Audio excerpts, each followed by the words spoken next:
to be the one that has the duty to hold it down over the next 2 hours as we celebrate everything that she has achieved.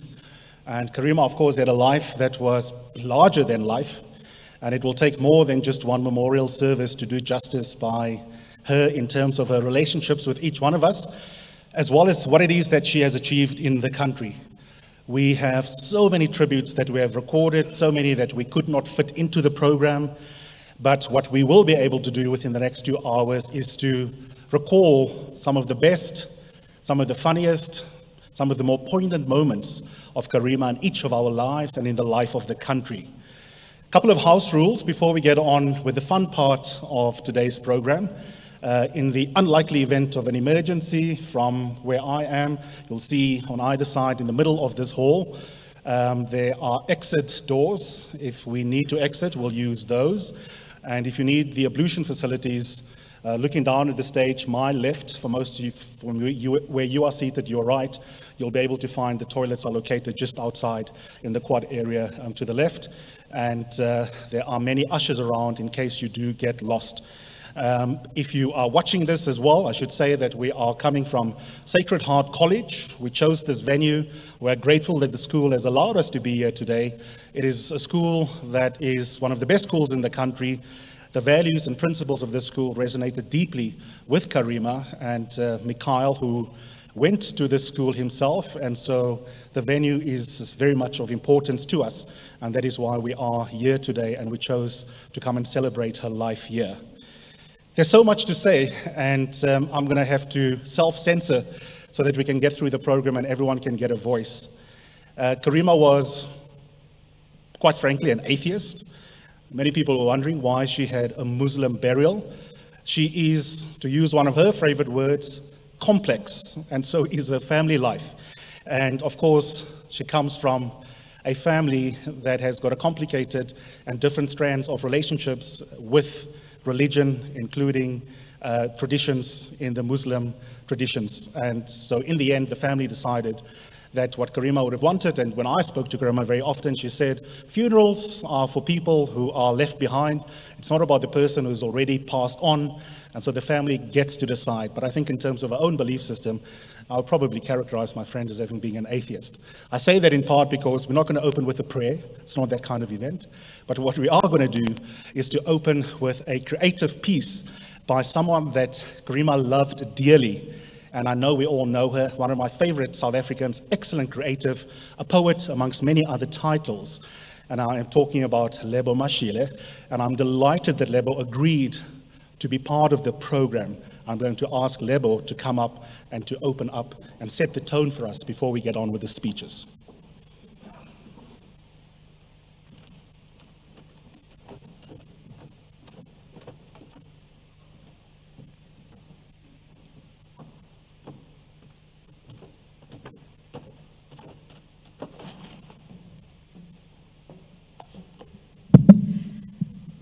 A very good morning to all of you. And thank you for asking me to be a part of this program. As Eusebius rightly said, Karima did not want a sermon, she wanted art. And the irony being that in Islam, Karima means the embodiment of all things godly. Precious, magnificent, generous, a friend. It is there in your making, Karima, born of slaves and nobility, the DNA of people forced into ships to come to a place where the ocean's collision and the contours of the landscape create a beauty that courts chaos and constant change. A people who made culture out of the cruelty meted out to them. Artisans, imams, culinary masters, philosophers who came here as chattel and created a language that was later appropriated by the descendants of those who enslaved them. We cannot make peace with the beloved, bleeding earth called South Africa unless we make peace with the Western Cape, with slavery, with the many bloodlines that have fought and survived to form who we are. You said you did not have a political awakening. You were born into politics. Nursed and nurtured by thinkers and rebels, freedom, the will to fight for it, the ferocity to protect it, and the passion to truly live free were your birthright. To your family who molded you and guided you, we give thanks. Your bloodline was the pathway to a life of truth-telling, to a dance between courage and fear. Power was clay in your hands. You challenged authority in all forms with meticulousness and honesty. You analyzed power, its machinations, its shifting nature, its strengths, its weaknesses, and you showed how power, both internal personal power and external authority, are creative forces. That is what made you fearless. You knew that authentic power lies within all of us. The power to use the privilege of your platforms to speak against injustice, the power to build the society that we dream of and deserve, the power to build a rich, creative, and intellectual life that kept you fresh and that enabled you to grow, the power to love. You challenged the very people you loved and did not allow it to stand in the way of you loving them. In fact, it was essential to the very act of loving. You were not afraid of layers and complexity. You were not afraid of changing your mind. You were not afraid of standing alone. It is in these moments where you stood alone that your nobility of heart and character shined. What kind of a woman leaves? What kind of a woman stays? What kind of a woman kills? And what kind of a woman prays? What kind of a woman sells her children when she can't find a way? What kind of a woman sleeps with fulfillment at the end of the day? What kind of a woman moves with purpose, doing the silent work of change? What kind of a woman sleeps her way to success, while another wouldn't do the same? What kind of woman is hungry? What kind of a woman is dying? What kind of a woman is drowning? And what kind of a woman is thriving? Who is scared to walk these streets at night? Scared to sleep without the lights? Scared one of her own kind will try to take her life? Scared of what's coming around the corner? Scared to open the door? Scared that the ceiling will cave in and that we'll all fall through the floor, and maybe then there'll be no hurting and competing anymore? What kind of a woman asks for more and believes it's her right to be provided for? What kind of a woman dreams? What kind of a woman sleeps? What kind of a woman practices the art of living what she preaches? What kind of a woman believes that her highest desire is within the scope of her reach? What kind of a woman knows that what she needs to learn is exactly what she teaches? What kind of a woman conforms to her own norms as society chastises her for the codes she breaches? What kind of a woman looks at the image in the mirror with compassion for who she sees? What kind of a woman believes she'll be given what she needs the second she falls to her knees? What kind of a woman walks through life with a set of changing eyes to shift the reality she perceives? What kind of a woman laughs with ease, looks at the sea, and knows that it lives within her? It flows through her infinitely. I believe the soul is crafted by this physical terrain, and every string remembers us. They call us by our names. I believe that we are fashioned by the fragile balance between love and pain. When your thread breaks, do you piece it together? Or do you fight change and remain the same? The threads that bind us to our dreams, the threads that lead us to our goals, the threads with which we weave our dreams, the threads that tie us to our fears, the needles that pierce our hearts with sorrow, the threads that link us to our pasts, the threads we climb to reach our futures, the threads we break in violent acts, the threads that bind us. When your thread breaks, do you piece it together? Or do you fight change and remain the same? We've come to the edge. Don't stare at the precipice too long. After all the bets are hedged, the future's fabric is formed by the hearts of the strong. The ledge is scary. Our legs are weary. And the fall to the bottom is long. How do you rise when you've never flown before? How do you believe in wings that are half formed? Quilted wings are made of discarded scraps. We sew the shards of forgotten memories into a mental map, one that disarms the limbs of envy every time it attacks, one that propels us into flying forward when the wind forces us back. We are heading towards the exploding star that heralds the end of days. We're shedding the traps of ill-fitting norms, experimenting with the lines formed when you break form. We have entered the time when work is love, and love is a product of play. These are the hours to reach for what is worth rising for. These are the hours when visions are made. These are the hours that every human being can create. These are the hours when the past is a shape-shifting canvas and today is ours to make. These are the hours when choice cannot be denied. Responsibility is a dare we take. These are the hours when the lines of lies are no longer concealed. The cloak of smoke is exposed to be fake. No one stands up for those who choose to take a stand. No one holds you or consoles you. No one grabs your hand.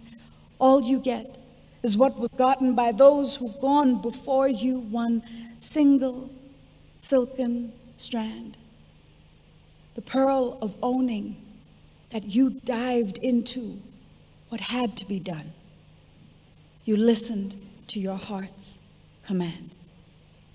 Thank you.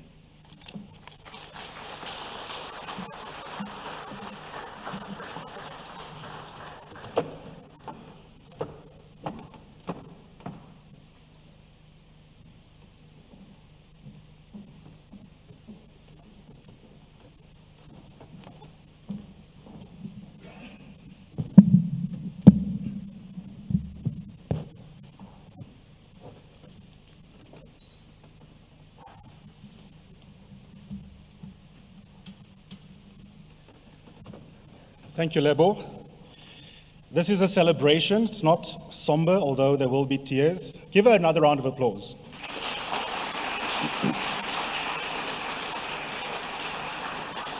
Because that's what Karima was about. She wasn't scared of emotion. And there was laughter even when she was in hospital. I was just going through my WhatsApp messages of when she had just been admitted. And I must be careful because this is a family show. But Karima's sense of humor was wicked, even in ICU, on her way to ICU. I'll read some of it. Just be very careful what I read out. Just after she was admitted, I actually messaged her and I said, I wish I could phone you because I want the frontline description. As die ward terrible met snaakse figuur mense, Karima, is the ward full of weird people. To which she responded with a laughing emoticon, yes. And almal is kwaad. Everyone is looking really like they are, not in a good mood. And then she said, first thing I did was to take my specs off. Now I really can't see them. So that was Karima. Her sense of humor was intact right till the end, even as she was facing adversity. Obviously, Karima was fundamentally a political animal. A couple of minutes after that message, I was instructed to find her a copy of the State of the Nation address. And some of my journalist friends and colleagues who are here will know, because I messaged them and said, do you have a copy of the Stoner?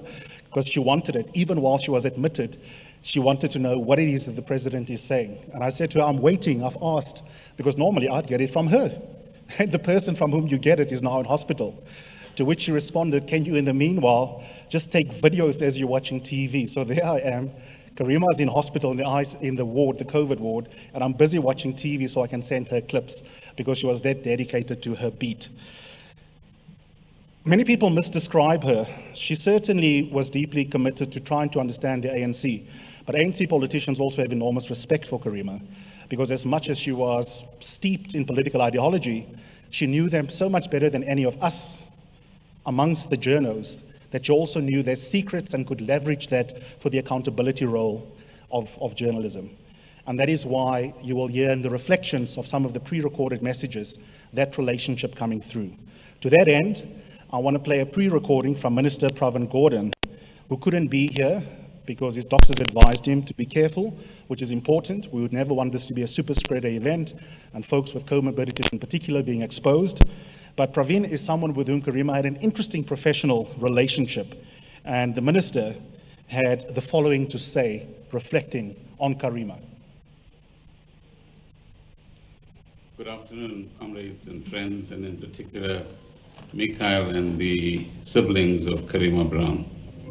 Today, as we celebrate the life of an activist, a mother, a comrade, an eminent journalist, a friend, and above all, a patriot, it's time to reflect on the wonderful things that we have all experienced in very different ways from this unique and exemplary human being.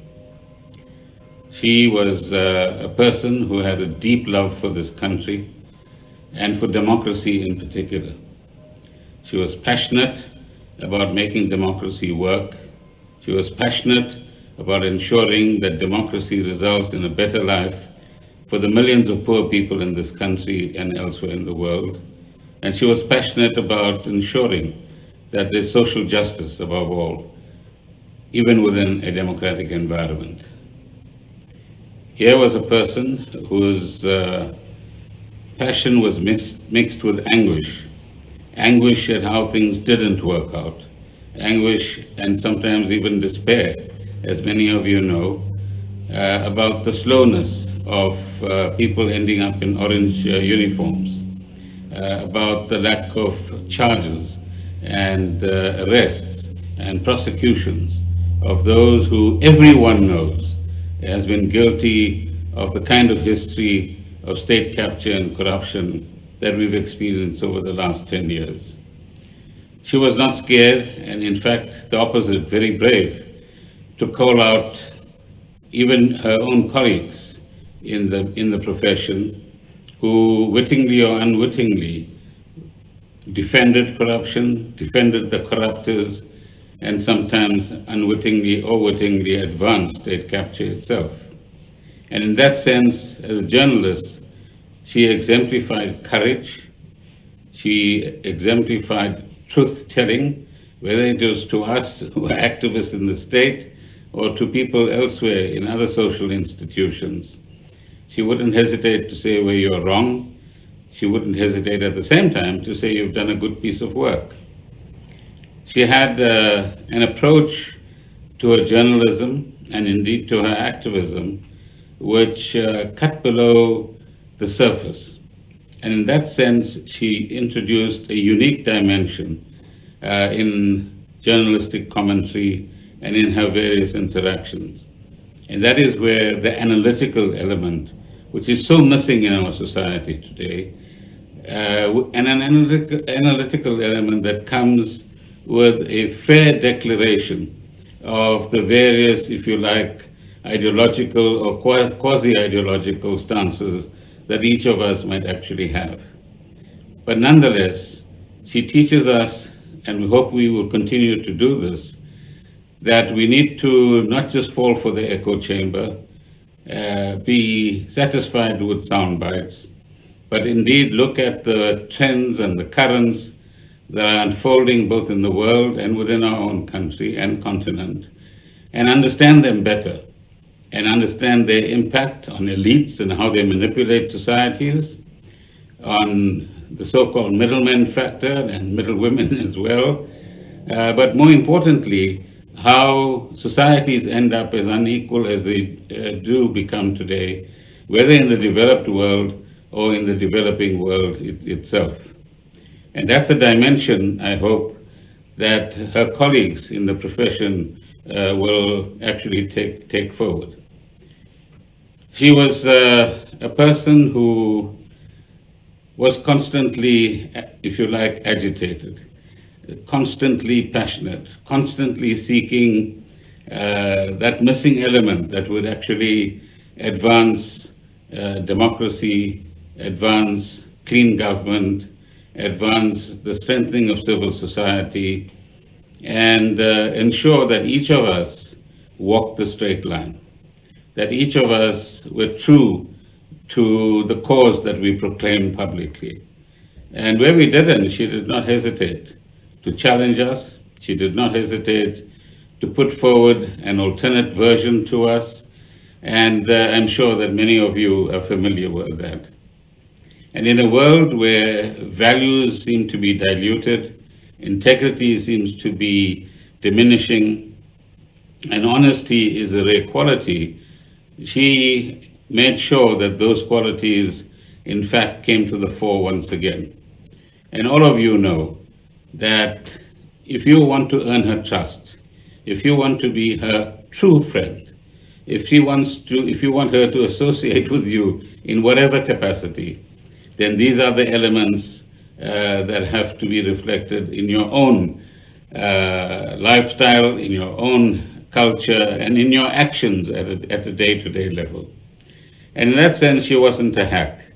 She won over so many people, what many of you would call her network, purely on the basis that they have learned over a period of time to trust her, to see her as this very honest and straightforward person who was human at the end of the day, who understood her own weaknesses, who could be excitable, who could be very explosive, and who could be very impatient with all of us as well. And at the same time, beloved Karima taught us so many things, left behind a new set of standards for us to pursue, and to judge ourselves and judge others by a set of criteria that many would like not to see in our society. So as we say farewell to her, let us celebrate those wonderful qualities. Let us recognize that with those qualities come human weaknesses in every one of us. And it's the daily tussle that we fight internally and externally as we walk this road towards a better democracy, a better life, a better South Africa. Hambagash le Karima.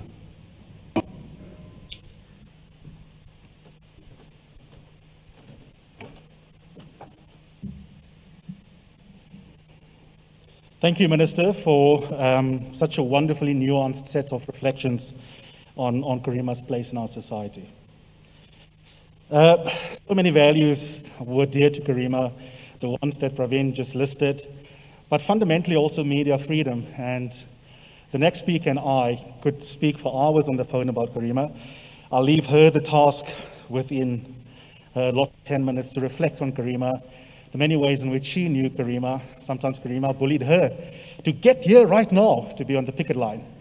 And we were on the phone talking about Karima the other day.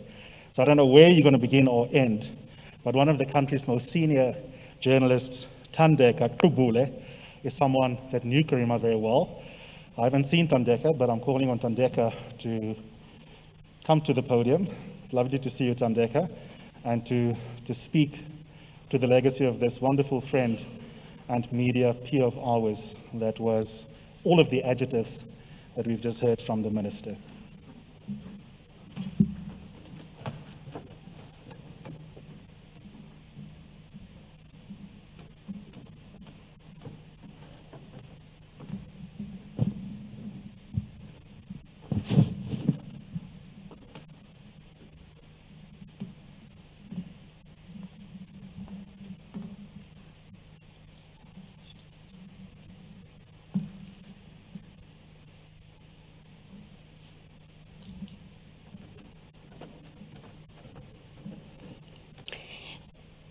They said that we were 8, us, the SABC 8. But we knew there was a very loud member of the group, and she was the 9th one. They said that the 8 of us all worked there, but the 9th one they knew, and she was out of reach and could not be fired or silenced. In all our plotting, the planning of our legal strategy, she put the teams together. Ngugai Tobi, some friends of hers who are here, won't mention, and other parts of the legal team. At times in court, I would have to calm her down because I thought that she would push aside the senior counsel and take over the reins of the argument herself. Don't know, Mikhail, how many times the 3 of us have sat in the High Court. And I think in this battle for media freedom, which is far from over, when I next find myself in the High Court, I will find myself haunted by the 2 of you. I was trying to count the number of times we sat in the benches of that court. Normally 7A, the top of the courtroom. One time, I think Miponi was there on that occasion. Andile Mngxitama and the ladies with whom he had attended the court hearing. The BLF had begun to harass Karima and Peter Bruce. We went to court with Sanef. The ladies started kicking Karima in court at the back. Karima always accused me of being too polite or being downright timid. So I turned around in the only way I know how. I was seated next to her and I asked Andile, I said, Tadu Mngxitama, Taluyeka doch, in Xhosa, so that if I said it in English, she was going to pounce on me. So I said it in Xhosa. So, no, please, can you kindly ask these people to stop doing this? She just faced forward and didn't react. And I realized later, outside, that she had not forgotten what had happened inside, because it went viral. Now, I can't repeat the words here that Karima had to say for her, but as you can imagine, for such a prolific journalist, she had a rather limited vocabulary.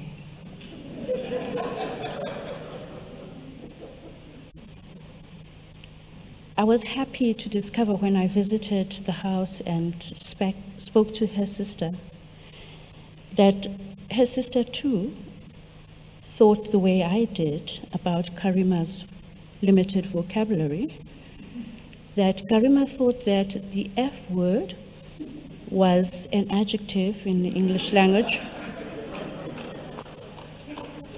and that when you have something important and significant to say, you cannot say it without this word. So, Karima let rip on the BLF and said some things about them that really cannot be captured now, but fortunately, in the spirit of freedom of expression, these were captured and went viral soon after the court case. Then, there was the instance when Karima phoned me at work to come to the police station where she was laying a charge against certain red-type revolutionaries. Where the F are you? I'm working, of course, Karima. Why the F are you not here with me? I shall be in a moment. Whereupon emails are written, please cover for me, please excuse me, please take this to the next bulletin. And I was there. I realized that this treatment is not reserved for me, because when we were sitting laying the charge and Karima was having one of her inimitable discussions with the charge office police, Karima phoned the head of police in this country. And again, her special vocabulary and explosive adjectives were used, and sooner rather than later, a senior official of the police was with us. And the charge was duly opened, and the case proceeded to the court of the IEC, and later Michael and I were able to enjoy the debate in the High Court and the subsequent victory. And they came on air to explain Karima's cause. I'll attempt to do so now, because Karima's cause was never simple or straightforward. But there were 5 principles. Karima joined us as the SABC 8 because she believed that the public airwaves, which are paid for by the public, are a public good, and that they must be accessible to all citizens without charge. That primarily journalists in the public sphere must speak to citizens and not as consumers with whom we have a contractual or commercial relationship. She believed that journalism in the public sphere must operate along the principles of the Constitution contained in Section 192, which guarantee citizens equal access to the airwaves, universal access, whether they be rich or poor. She hated the idea of the best products of public service journalism going behind paywalls and behind certain areas which cannot be reached. So in that poster that you have there, Karima Brown said, "I am Karima Brown, and I stand against what's happening at the public broadcaster." So the second principle of Karima's is social justice. She belongs to that category of my friends that are called the UDFers. That we are the ones who, as teenagers, stood in the benches at Mitchell's Plain, shouting at the top of our voices, "Apartheid divides, UDF unites." And we still stand there, where we've always stood, that we are members of a community that has been subjected to years of slavery, exploitation, brutalization, and trauma before we are journalists.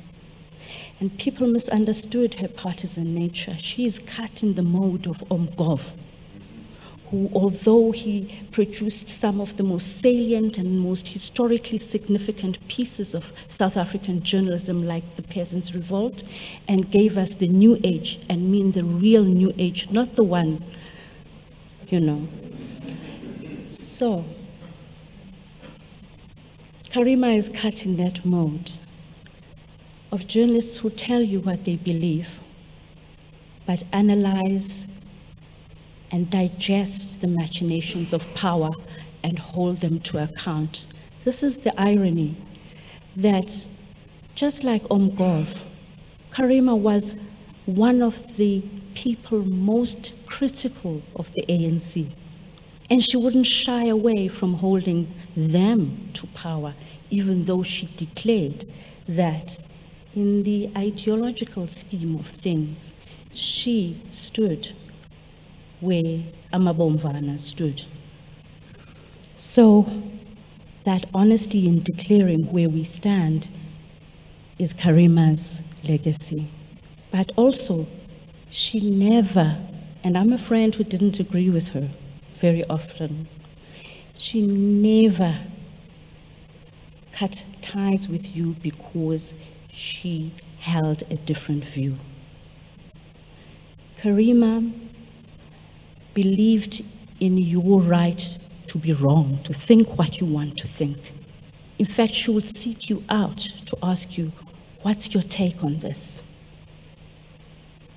And would delight in the differences that you pointed out from her take on things. That's the third one. Karima was unfailingly loyal. And I don't know whether she felt she had to baby certain people who are in this hall. I'm sorry, it's no, to you guys. But if you so much as expressed some reservations about Vuyo or Eusebius, or you know yourself, she'll jump at you even before, then I would say, okay. Now, once Vuyo was in court on the same day that we were reinstated as the SABC 8, and this Karima had been fighting for. That call arrived in the morning during the meeting with the SABC. Where the F are you? She says Vuyo will not stand alone in court today. And I must say, I never stood alone in court. Even though sometimes when I was unable to make it, she stood alone in court. Karima was fiercely loving. For all her fierceness, people would think that she has a vicious streak, but there was none of that. She would cry with you when things are not going well. She would get up from her armchair in her living room after serving you copious amounts of canapes and samosas and food, and high five with you when something that you both loved came to being. All I'm left with, and all we are left with now, is a series of memories and images from a long fight for social justice, with which she foregrounded love for this country and love for comrades. Thank you so much for listening.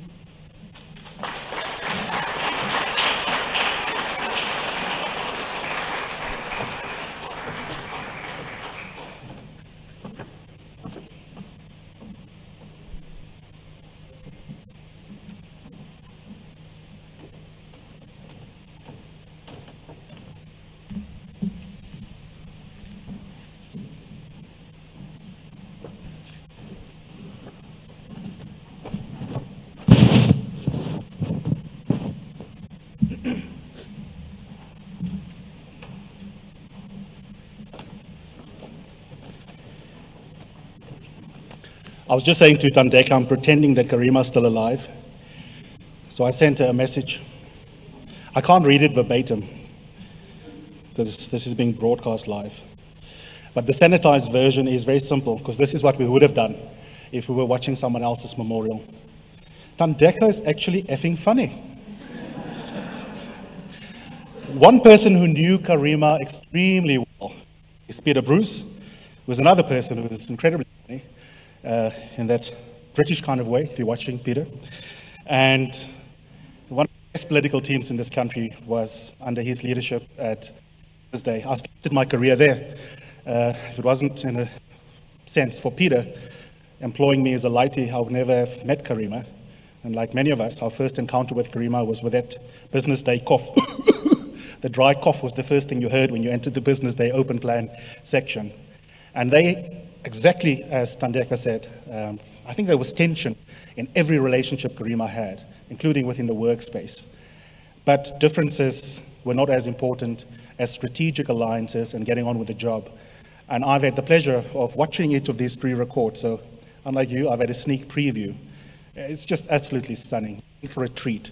This is one of the country's most important journalists, former Business Day editor, Peter Bruce. And here are his incredibly generous, but not over the top, because Karima and I hated over the top memorials, but a really generous set of reflections. Let's have a listen to Peter Bruce. Hello, and thank you so much for inviting me to be part of this farewell to, and I'm sure, the celebration of Karima Brown. I can't quite remember when Karima walked into my office. I was the editor of Business Day. Robin Chalmers was the deputy editor, and to my great good fortune, subsequently became my wife. And I only mention her because my clear memory of the interview is that Robin and I and our managing editor, Pearl Sebalau, interviewed Karima for the job of managing editor on Business Day, of political editor, I do apologize. And interviewing her was a little like, you know, standing behind a jet engine just before it gets switched on. And when it does come on, when Karima started talking, which lasted for about an hour, non-stop, it's like having your hair blown off. You get blown down the runway. And I know that when it finished, I had learned more about South African politics than I ever did anywhere else.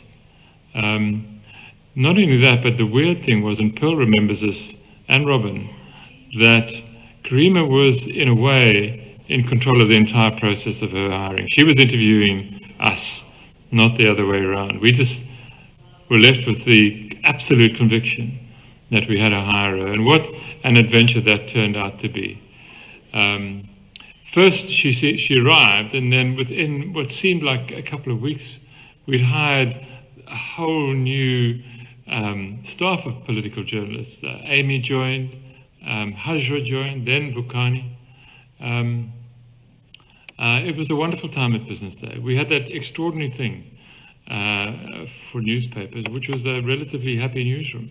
And a lot of it had to do with Karima's arrival. And you'll all know what I'm talking about. She knew everything all the time. She was almost never lost for an explanation or an argument. She got Business Day the most unbelievably difficult stories and important stories.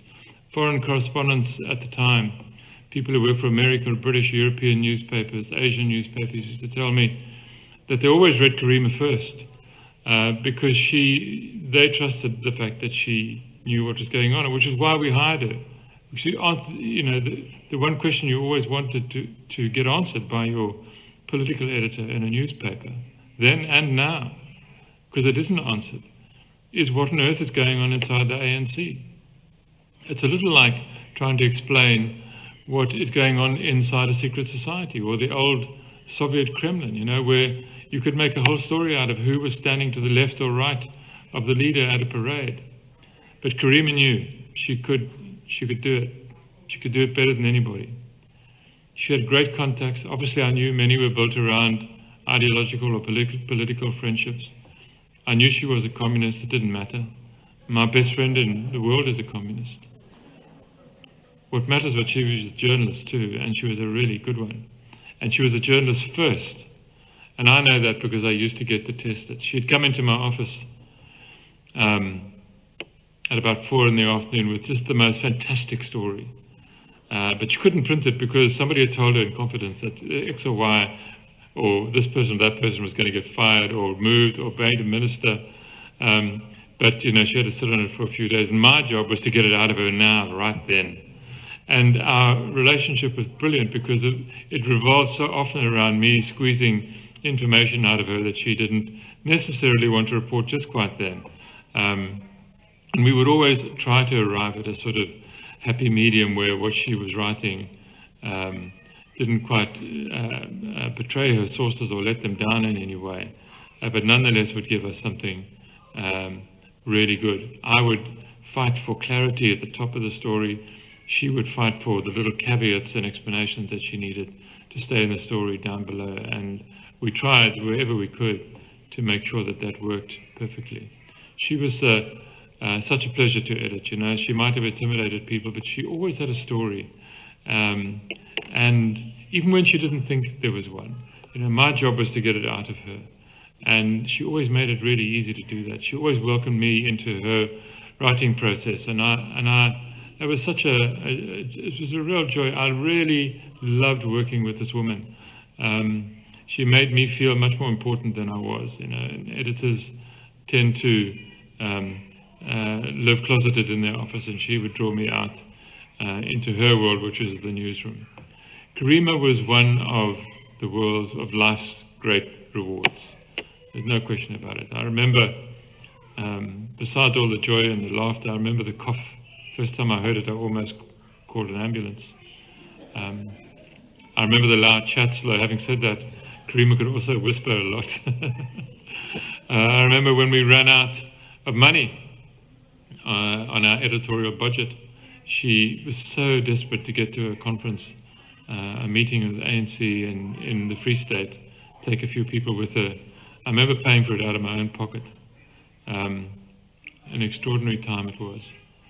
And, you know, she would deliver. She came back, she had a story. She never, ever, ever came back empty-handed. The only time I think I ever was angry with Karima was when she decided to leave Business Day and go to the New Age, which of course we know what happened there, but at the time it was really hard to say goodbye to her. We missed her. I missed her as a friend, and I was really going to miss her as a colleague. But typically, you know, she called up a few months later after a lot of things had happened, and she just said to me, "Are we okay, Peter?" And I said, "Of course we are, of course we were." Fast forward to the last 5 years, and we've been closer, I think, than ever. You know, when my house was targeted by the BLF in Johannesburg, the first friendly face to come screaming around the corner was Karima Brown. I could have cried when I saw her. She laid into those people like nothing you've ever seen in your life. I mean, it was just extraordinary. And Mikhail, your mum, you know this. Your mum was just such a fighter. She was magnificent. She screamed at them. She screamed at them in ways that I can't possibly repeat at an occasion like this. And when they shoved her, she shoved them right back. I remember when it was sort of over, we left them all in the road and went inside to the house and had a couple of stiff whiskies together. When she started the fix at ENCA, she invited me on to her show as a sort of co-anchor. By that stage, I knew my place, and I was so grateful to her, because at that stage, age was beginning to chip away at my confidence a little, I think. And she really gave me a boost when I needed it, and I was really grateful to her. She would sometimes also include me in her radio shows for Radio 702, and that was also great. Her meetings with the ENCA management were sometimes so harsh. You kind of wanted just to leave the room. Karima, please, you know, lay off. Oh God, what a person. I wish Karima's mum and dad were still here so that I could tell them what a great job they did bringing up their girl. She was just a champion, a great friend. She had a passion and compassion in equal measure. She was the best of us. I know this for sure. I'm so sad she's gone, and perhaps particularly the way she's gone. Her passing is a political event, because you have to ask, who will replace her? You know? She got into trouble just before she died for asking the same question about Jackson and Mthembu, and she was right to ask it. She was a journalist first, always. Who will replace her? My WhatsApp messages with Karima are now a treasured possession. A political education, my political education, frozen in time in one place. I'll never ever delete them. I'll always go back and read them. There's so much there.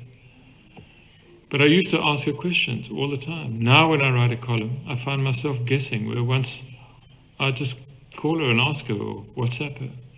I'm angry she's gone. However she caught COVID, I just wish she had stayed at home. I know that wasn't her. I know she was a social person. But we'd spoken so often about being careful. And now this huge figure in my life, in all of you, our lives, has gone. The fun and the laughter has gone. Karima gone. She once famously did to Thabo Mbeki. I stumbled across my only copy of that celebrated Karima Brown special edition of The Weekender when I was sort of packing up to leave Johannesburg in 2019. I was still appearing on the Fix with her, but we were coming down to the Cape, Robin and I. And I found this copy and I thought, I've got to give it to her. And I took it in one Sunday, and after an edition of the Fix, I gave it to her. And the look in her face was a joy to remember. If anyone finds that edition and doesn't want it, please keep it for me. It says everything I want to remember about Karima, about her as a journalist and a friend I want to hold in my heart. She made history wherever she went, and she will make history for some time to come. Bless you, you wonderful, wonderful woman. Thank you so much for everything, and go in peace.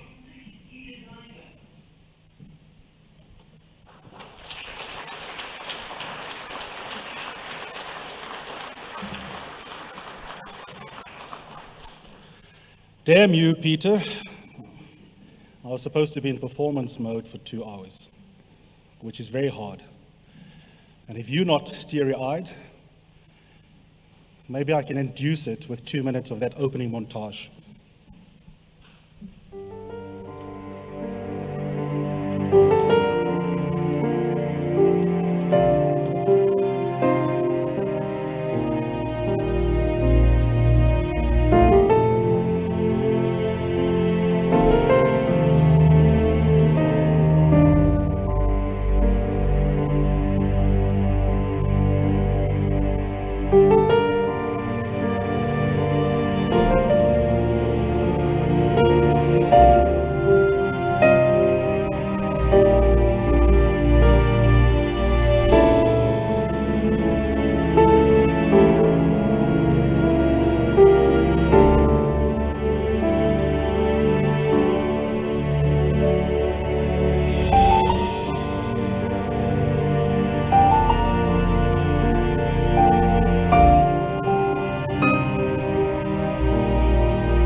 At least 3 things stand out for me in those pictures. Food, we weren't gimbas.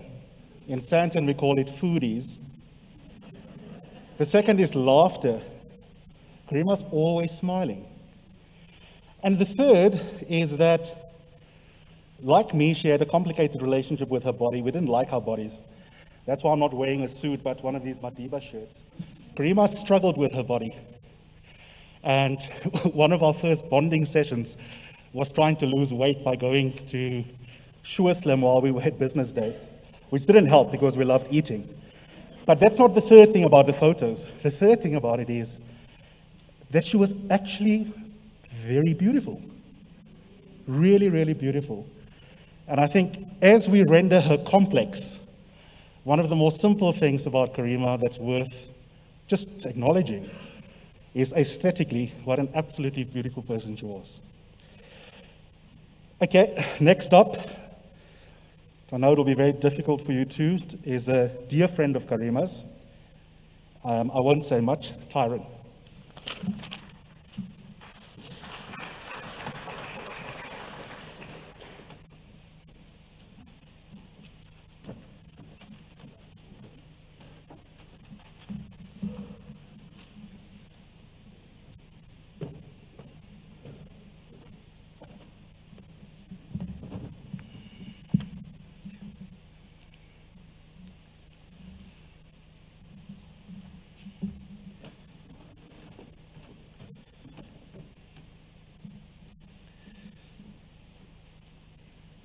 It's very difficult, it's very hard. A lot has been said about Karima. Tandeka, I'm one of those UDFs, and that's how Karima and I met. Good morning, everyone. It's quite poignant for me to be in this hall, paying homage and respect to my friend and comrade. I do not have association with Sacred Heart College. However, I've been in this hall before. Over 2 decades ago, I was sitting in the audience watching a stage production of Charlie, or the Chocolate Factory. I know Charlie's in there. Mikhail was a learner here, and I accompanied his mother and a partner, Madikizela, Hendricks, a sister, to the production. On many other occasions, I was on the school premises with Madikizela, of course, fetching Mikhail from school and meeting some of his friends who so beautifully still call me Uncle Tyron. Thank you, Sacred Heart, for allowing us this opportunity to gather here to reflect and pay respect on the life of a woman who was more than a friend to me. She was my comrade and my sister. I met Karima Brown exactly 36 years ago. We met at a time the country was faced with the severest repression post-1976. At this time, we saw an intensification of resistance across the country and under the banner of one of the largest internal mass mobilization movements, the United Democratic Front, launched just 2 years before that, in 1983. It was also a time that the ANC intensified its call for the release of Nelson Mandela and other political prisoners. And its military wing launched a number of attacks inside the country. The economy of the country was at an all-time low, and the Nationalist Party was in a crisis. This is the background to when Karima and I met at the University of the Western Cape in a Political Science 1 class in 1985. Our other comrade, Peter Jacobs, who's with us today, thank you, Peter, was also doing this course. Peter and I were Cape Youth Congress Mitchell's Plain activists and UDF members. The two of us were fascinated by this young Muslim woman who posed the most interesting questions to the lecturer, and was quite an eccentric lecturer. Today is Professor Keith Gottschalk. He knew the UDF in and out, and most of the time that was the conversation. It was, however, on the train on our daily commute to and from UWC that we started engaging with Karima. We spoke about our involvement in youth politics and the UDF and the importance of internal mass mobilization to defeat the apartheid regime. On many days, I walked Karima home and told her of our youth structures in the community. She showed an interest, a keen interest, but she asked many questions. I also noticed other challenges, such as when the meetings are held and whether it's safe, as she also comes from a fairly staunch Muslim family and background. Peter, Karima and I often spoke about our families and the struggle of working class families across the Cape Flats. The impact the Group Areas Act had on our lives, of us who now find ourselves scattered across the Cape Flats, far away from many of our extended families and workplaces. We introduced Karima to other youth comrades, and soon she joined one of the local Mitchell's Plain branches of the Cape Youth Congress. In a matter of weeks, She walked the streets with us, organizing and campaigning and attending meetings with other local youth branches, meeting and forging relationships with other comrades. It was also the time of Dr. Alan Busak and the many, many mass meetings we helped organize and attended. We attended funerals of slain activists in townships, got involved in some worker struggles. It was also a time of extensive door-to-door work, distributing pamphlets and putting up posters. Many days we found ourselves producing pamphlets and banners at the Community Arts Project in Botswana. On campus, Karima also joined in many political gatherings and soon was one of the active participants in student politics, in particular the local Release Mandela campaign activities. Karima, Peter, and I soon became known as the Three Musketeers from Mitchell's Plain because we were always seen together. In June 1985, we saw the brutal murder by the notorious security branch of Fort Kalata, Matthew Goniwe, Sitelo Mslauli, and Sparrow Konto, commonly known as the Craddock Four. We attended that funeral a month thereafter in Craddock, and our resolve back on campus was to heed the call of the President of the African National Congress to make South Africa ungovernable and to make apartheid unworkable. The line of march after this funeral at UWC was clear. As tertiary education students, we cannot operate in isolation, and there is an interconnectedness with students, community, and worker struggles. Students from across the Cape Flats went into the respective communities to help organize learners into mass-based local school student structures. In Mitchell's Plain, many of us from UWC headed the school, and Karima was key to these developments. Her younger brother, Muhammad Zain Sama, and many others were roped in and went about mobilizing high school learners. Within weeks, we saw Mitchell's Plain Student Action Committee. It was the precursor to the Mitchell's Plain Student Congress, the umbrella body of Mitchell's Plain High School students. Here again, Karima Brown played a critical role. Many progressive teachers supported these actions. We saw Mitchell's Plain learners from all high schools in protected action with the apartheid riot police. The riot police during this time was relentless, and this led to many arrests, detentions, injuries, and deaths of many students and community members. By August 1985, Karima experienced the first arrest. Together with 5 other comrades, we were arrested at one of our regular meeting places doing silkscreen posters in preparation for one of the mass meetings to be held in the community. The events led to the involvement of a family. Her late dad, Ahmad Simar, his wife Rushda Simar, together with other parents, organized themselves to support the victims of violence and their families.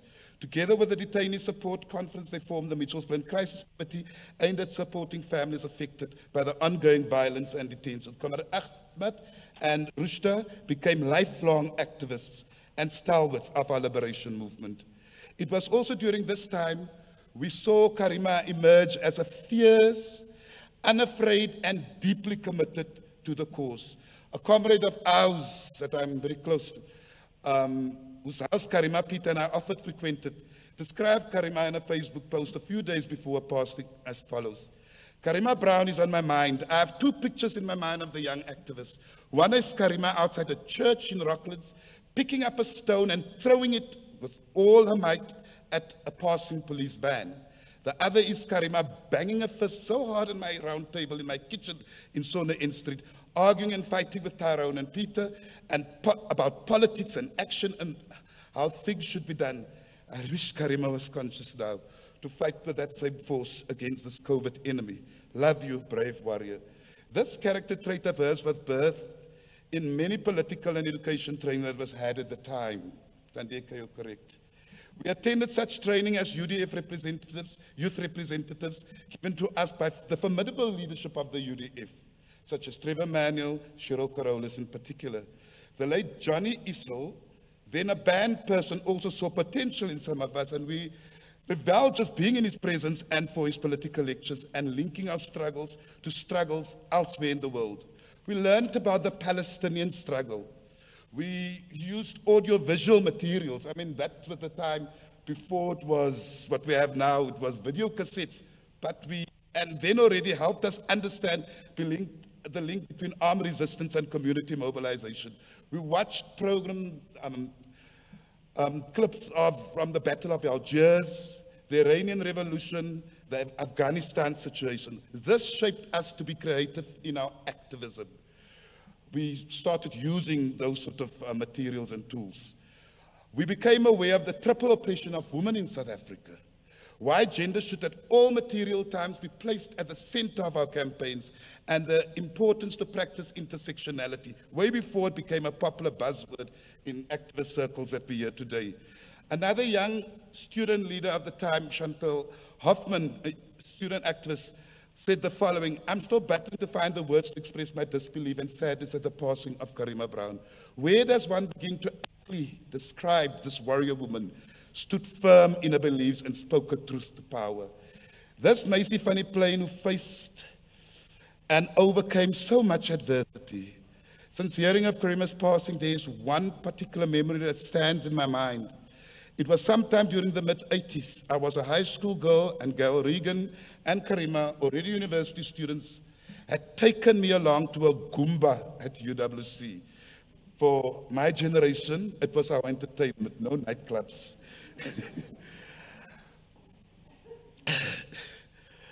I recall a long, intense conversation between them about how women are viewed and how these narrow perceptions and expectations needed to be challenged and changed. Looking back, I know that while I was a mere spectator to that exchange at the time, powerful seeds were planted. Today, I'm grateful to the circle of women who have impacted on the woman I am. I'm blessed to have learned and continue to learn at the feet of so many strong women. Thank you, Dankie, Kassie Karima Brown, for paving the way and holding space for so many of us in the political and journalism arena. Respect, rest in power. We also read books and banned literature, and our local Keiko Mitchell's Plain leadership also continued with these trainings, taking us away on youth camps or other political training sessions. This training, whether in theory or producing media materials, saw quite a few of Mitchell's Plain comrades post-1994 not active in politics, but rather as civil servants, working for the new government, or they find themselves in trade unions, NGOs, or as professional media industries, such as print and radio and broadcast. The closest Karima came to working for a government entity was the SABC. She never worked for any state entity. Karima was one such person who at the dawn of democracy found herself working as a producer at an Afrikaans language radio station, I think Radio Sonder Grense. One person who also left an indelible mark on the ideological thinking of Karima was a training given to us by Jeremy Cronin, the former Deputy General Secretary of the South African Communist Party. The works of the Italian Marxist philosopher Gramsci and his theory of hegemony, Karima found exciting, and she would often in conversations and debates use this theory as a reference. Peter Bruce is correct, that she was a communist. It was also during this time, some of us got involved in liberation work that could mean severe torture, life imprisonment, or death. The political and military underground beckoned. We did not only want to sing as the song "A Volunteer for MK, Why Not You?" We wanted to live it and experience it. Unbeknown to many, Karima was one such person who volunteered.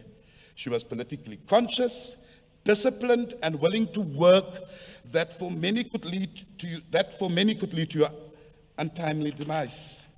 I don't wish to elaborate on this further. It's very painful. But all I can say was that she was disciplined in all aspects of this duty.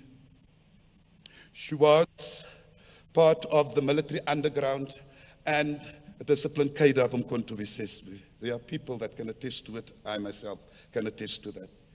She, however, suffered a 6-month detention under notorious Section 29 of the Internal Security Act. In 1988, Karima had the attention of the political underground and the national leadership, and her discipline and skill was recognized. Karima was afforded to represent South Africa at the United Nations Conference on Youth, calling for the release of Nelson Mandela and political prisoners. In 1989, Karima and I and many others filled the old FNB Stadium, welcoming the release of Walter Sisulu and other Rivonia trials. A few months thereafter, we celebrated the release of Nelson Mandela. Sorry.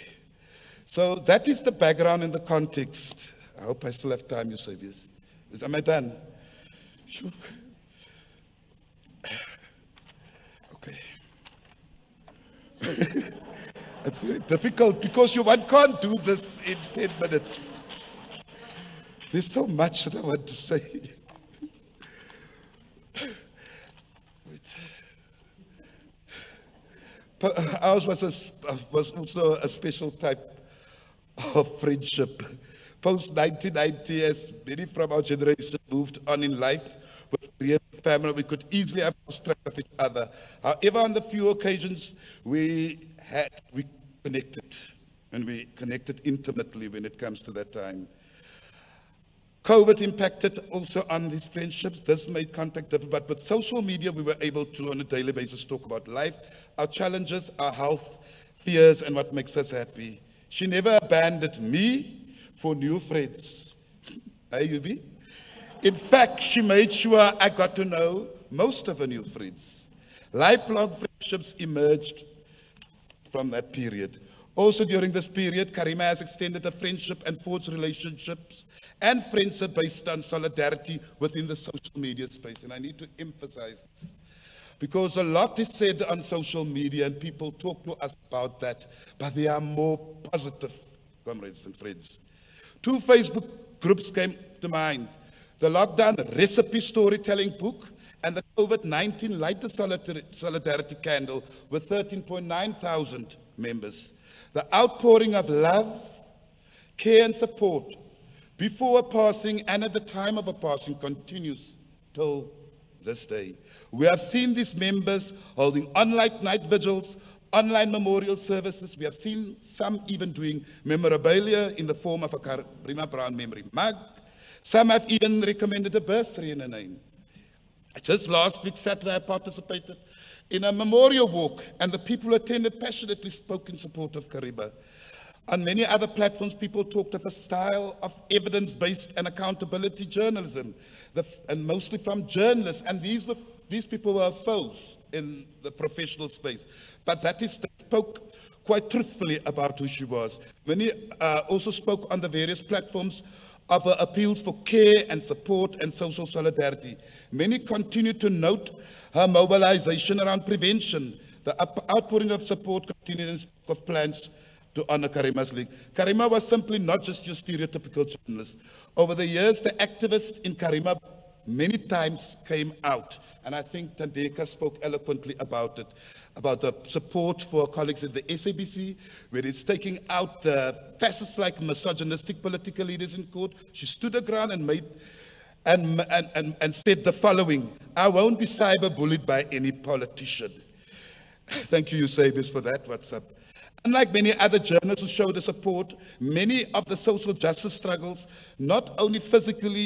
she attended physically many marches and demonstrations, but she also gave them space on her various broadcasting platforms.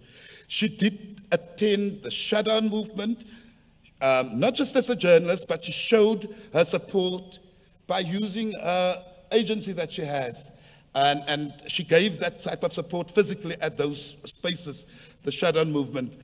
When the young boy at the Johannesburg Elite School died at the school excursion, and the school tried not to be held accountable, Karima, together with her son Mikael and others and a few other activists, thank you, Vanita, showed their support to the families. She also gave voice to rural communities. Her development communication came to the fore, especially when she did a talk radio show on 702. A case in point is the struggles of the Kolobeni community from Eastern Cape and their struggles with senior government ministers. There are more such examples, and I'm sure some of other colleagues and comrades would gladly provide their personal anecdotes. Okay, people spoke about Karima and her love of food.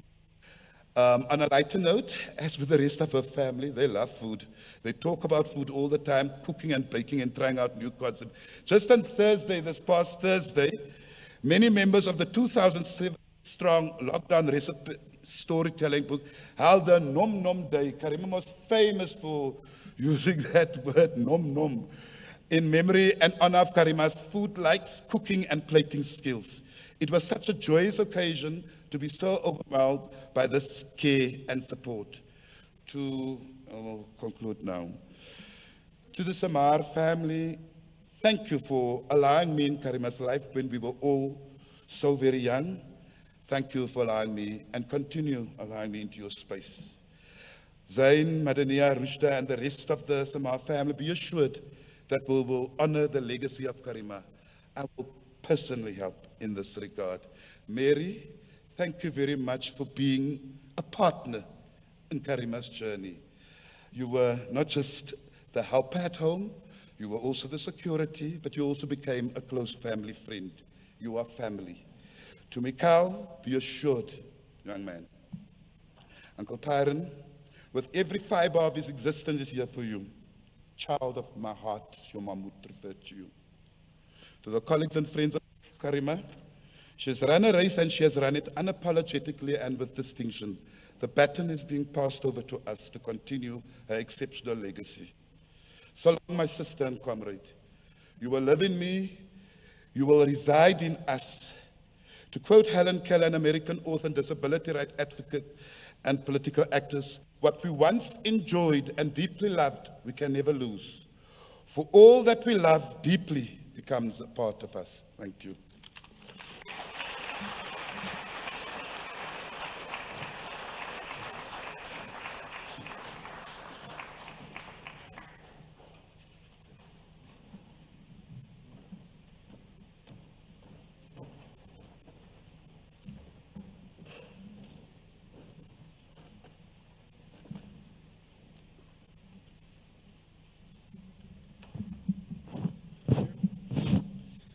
And then he still has the audacity to ask me, how many minutes was that? 10 minutes, 20, Tyron. He's the only one that will be allowed to go over. We're going to keep it tight. The MC in me is coming out. But the reason he was granted that grace is at least twofold. He is really special in Karima's life in ways that go beyond what you heard, and what you heard was brilliant and textured. And like many South Africans who aren't nationally known, but have played an important role, it is the Tyrons in our communities that do important work that often are not lifted to the surface but are in the background. And you don't have Karima without Tyron, a whole chapter in her biography. The second reason is, and I was messaging Faith Daniels about this while Tyron was speaking, and I do want to underscore this point. When it comes to certain kinds of people in the world, especially white men, this is your CBS's race politics coming out, we render them complex. You will have 2 volumes of biographies.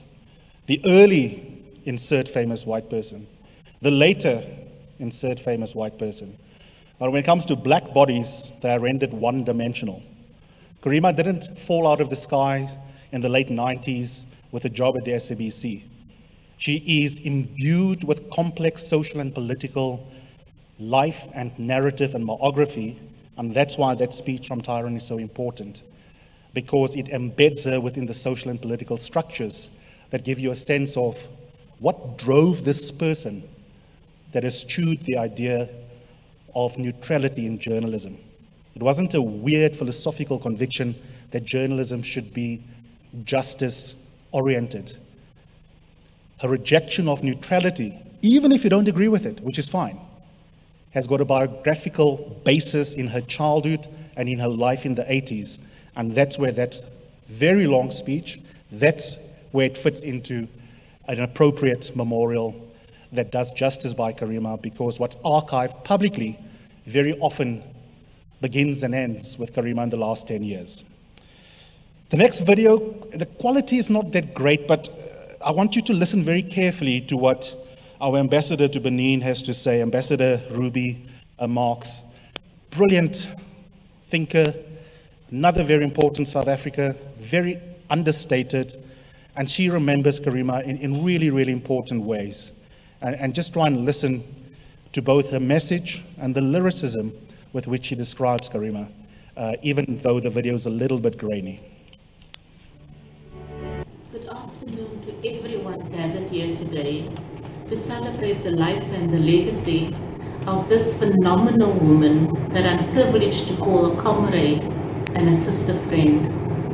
Like many of you, I'm still reeling from the news of her passing, and I'm struggling to imagine a country where we don't hear her loud and urgent voice insisting that we are better and that we can do better. Since the day when we received the news from Karima via Facebook that she had contracted the virus, and yes, how typical of her to control the narrative by asserting her own agency.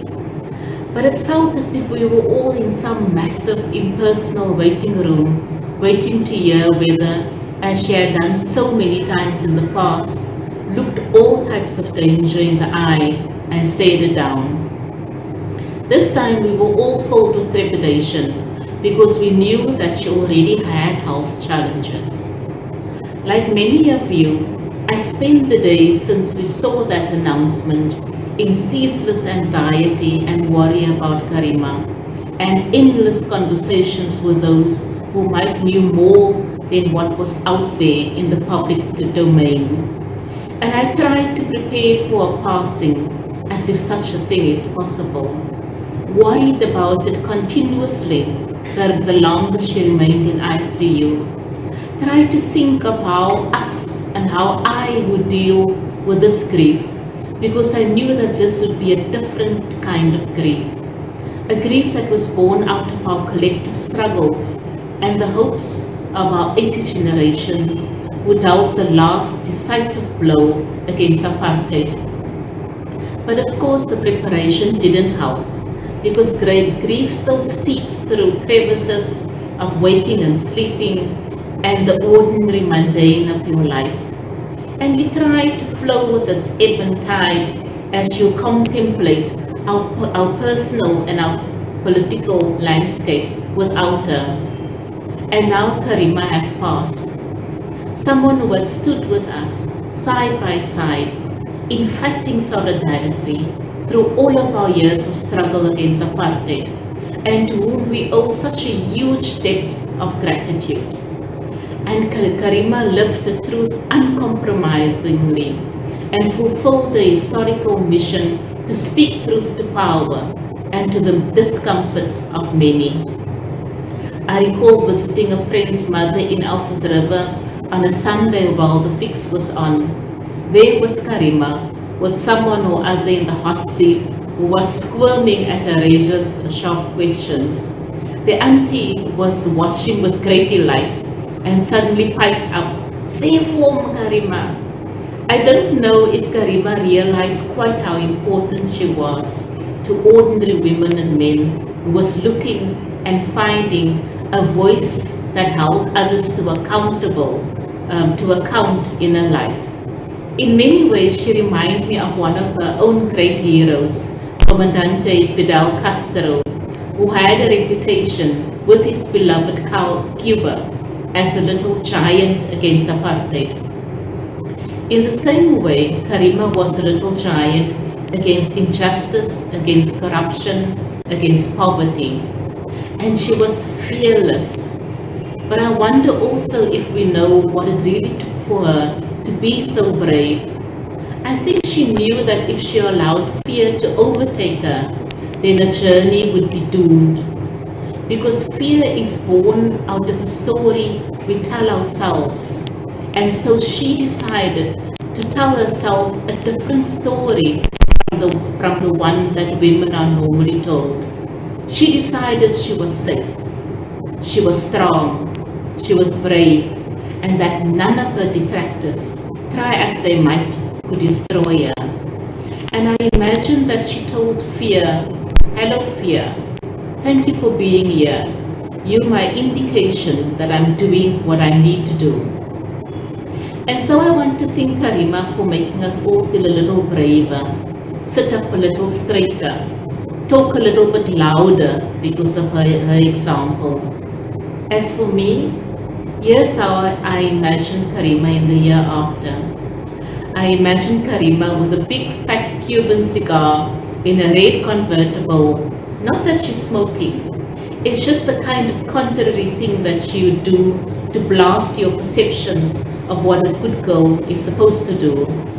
But there she is, seated next to a smiling Fidel Castro, who's driving the car and popping wheelies in his trademark green army fatigues. Her dad in the back seat, next to Che Guevara. Nelson Mandela is also there, Chris Hani, Howard Tambo, Winnie Mandela, Ray Alexander, and Lyndon Ngoyi. And they are all rocking out to Tupac singing Picture Me Rolling. They are laughing and they are happy because they know they have lived their lives fully and they have lived it well and in service to others and not to themselves. Karima, of course, is leaning out of the window, shouting into a megaphone, something about improving the communication infrastructure between heaven and earth. Her lips are painted the brightest of red, and I think Che Guevara is flirting with her. What a lucky girl. So I want to say on behalf as well of the close to 3,000 members of the lockdown recipe group that she joined very early on, and where she was famous for a sourdough loaf, and where hers was such a positive voice of affirmation to all of us. I want to say, we see you, Karima. You are clear to us. Rest in power. You fulfilled your historical mission, and we will cradle your memory and your contribution with compassion and with love. As for me, I'm going to be a little sad today, so to paraphrase W.H. Auden, I will stop the clock, cut off the telephone, prevent the dog from barking with a juicy bone, silence the piano, cover the mirror with dark cloth, light a candle. One of the greats have fallen. Let's pick up a spear and continue to fight until we live in a world that is just and that is fair. I thank you.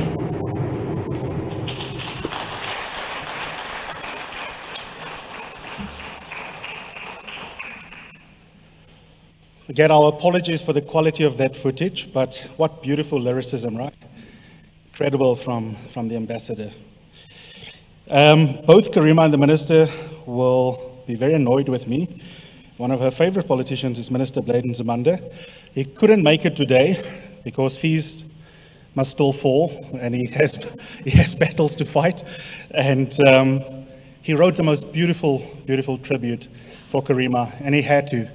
Those two had a very interesting and complicated professional relationship. She was very hard on Blade because she understood his politics very well, and his love of red wine and other things. And what I'm going to do is distribute very widely and publish, Minister, if you are listening, your written tribute, which is really stunning. I'm not going to read it out in the interest of time, but I want to acknowledge it. And I know the Minister wanted to be present, and he couldn't be here. So I'll put it on social media. I'll also give it for free to some of the online platforms. So we'll move on to another family friend that's recorded a fantastic tribute for Karima, Adila Maker. Let's have a listen.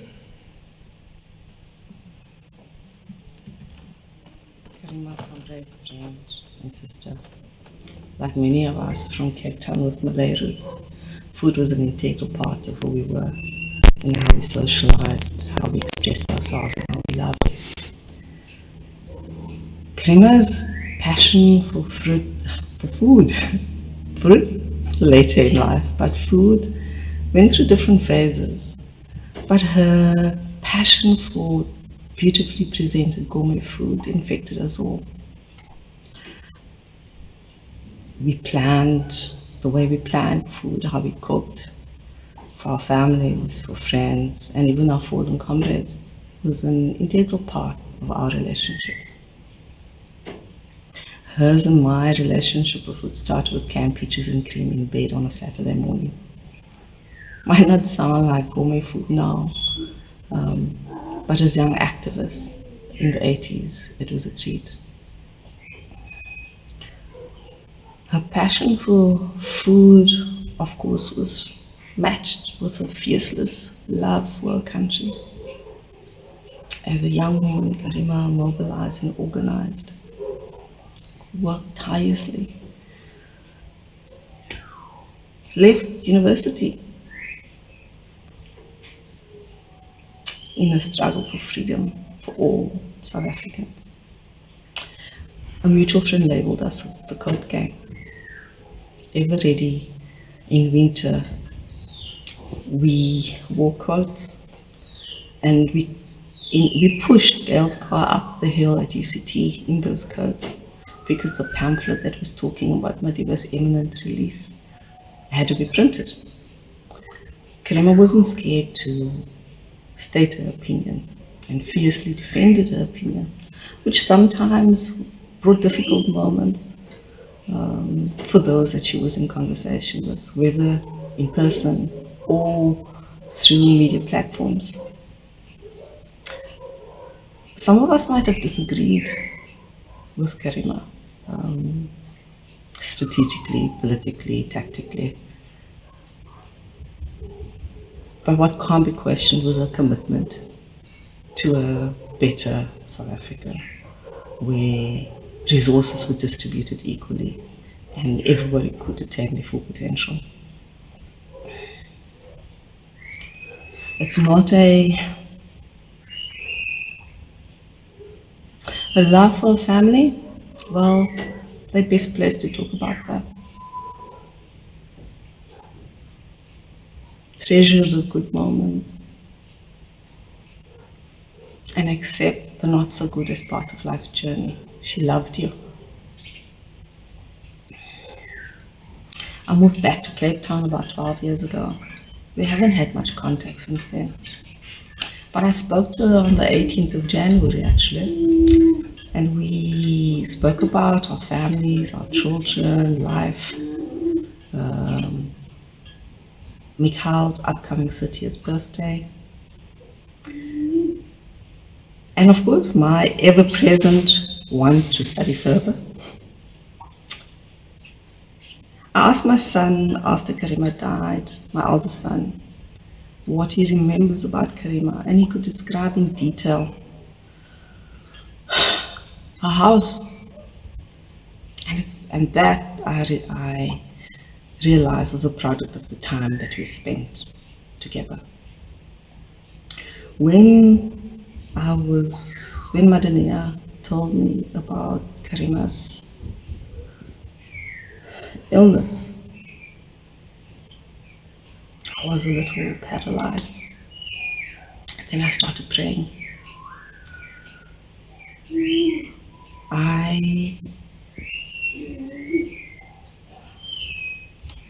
And when the Wednesday before her departure from this world, I was told about her multiple organ failure, I was still praying.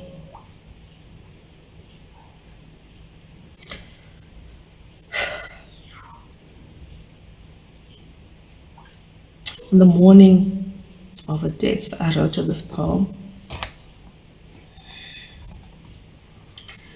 saying goodbye. My sister, how sad it is. No visits, no conversations, no hugs, no comfort of each other as we know. We are forced to cry by ourselves, pray as individuals, yet we know we are united.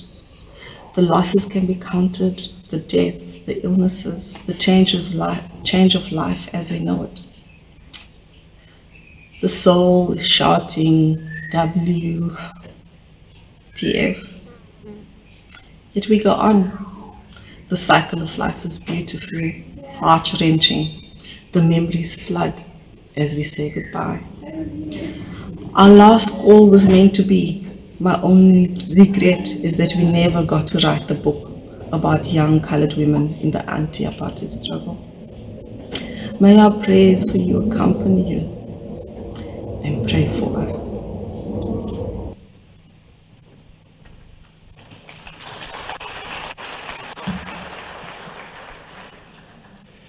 Thank you, Adila. We have a a short, but because she's such a beautifully efficient speaker, powerful message from another minister who couldn't be here. And I know Karima would have been deeply honored that she contributed to today's celebration. So here's a message of support and a tribute to Karima from Minister Naledi Pandor. On behalf of my department, the International Relations and Cooperation Department of the Government of South Africa, and my ministry, and personally myself as Naledi Pandor, I wish to express our sincere condolences to the family and friends of Karima Brown. Karima Brown was a consummate professional. I have direct experience of being interviewed by her, and my admiration for her strong research capability was extremely strong. She made sure when you came before her that she had prepared fully for the interview that she would hold with you. But she also engaged with you in a professional manner. You never felt that you were confronted by a journalist who was hostile. It was someone searching for the truth, wanting to know more, and wanting you to provide full and open responses. The accolades that have gone toward Karima since her passing acknowledge that this was a consummate professional, someone we will not forget. I hope friends and family will write her story so that it may be recorded for history. She has made an indelible contribution to the media space in our country, having risen from junior ranks to being a senior media practitioner. Very difficult to achieve in a very gendered society, which is paternalistic and not always in that profession open to women. Karima, you will be sadly missed. May Allah receive your soul with mercy, and all our deepest regret. To your family, they must celebrate your achievements. They must celebrate who you are and who you were, and honor you in memory. Thank you very much for allowing us this opportunity. On behalf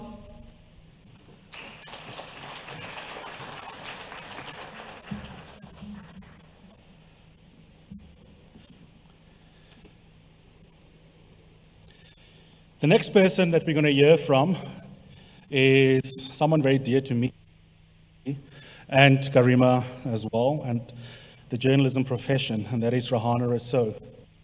In fact, I wouldn't have a media career if it wasn't for both Peter Bruce and Rahana.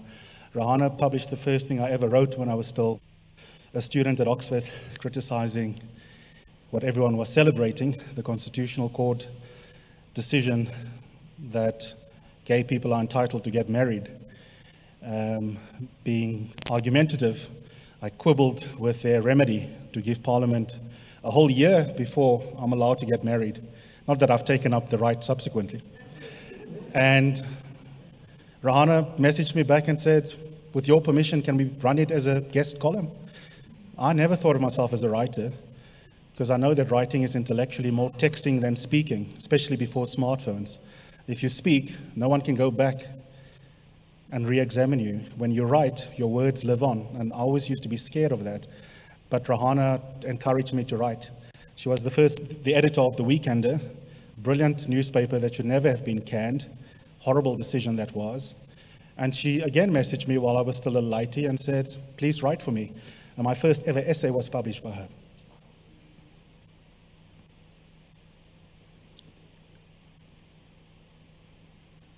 Okay, that's good for the ratings, Karima would have said. So Rahana is special to me and to Karima, and know that this reflection from Rahana, including stuff she's never spoken about in public, will mean a lot.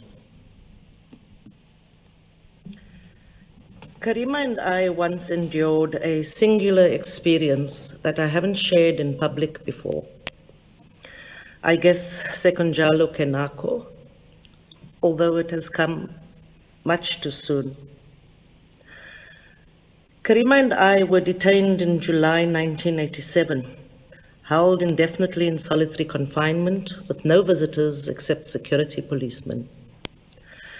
We were released after a few weeks, but the comrades rounded up with us were charged with terrorism.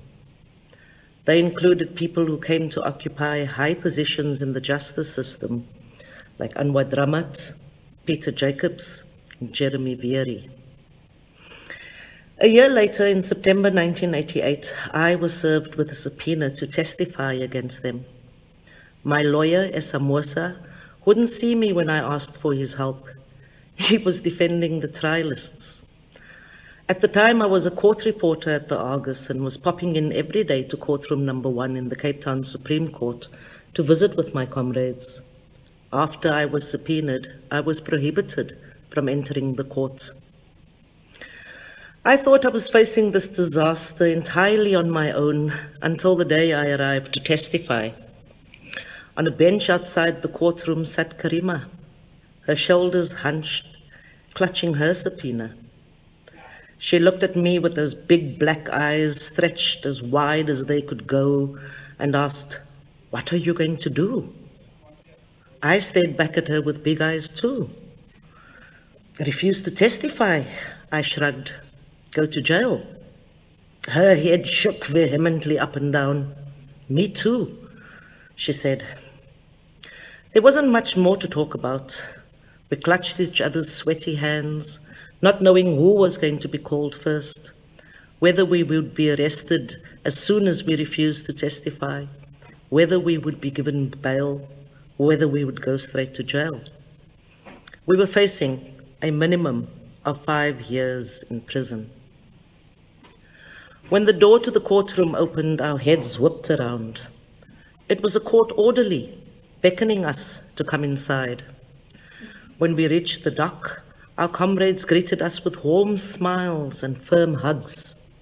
They had taken control of the narrative of their trial.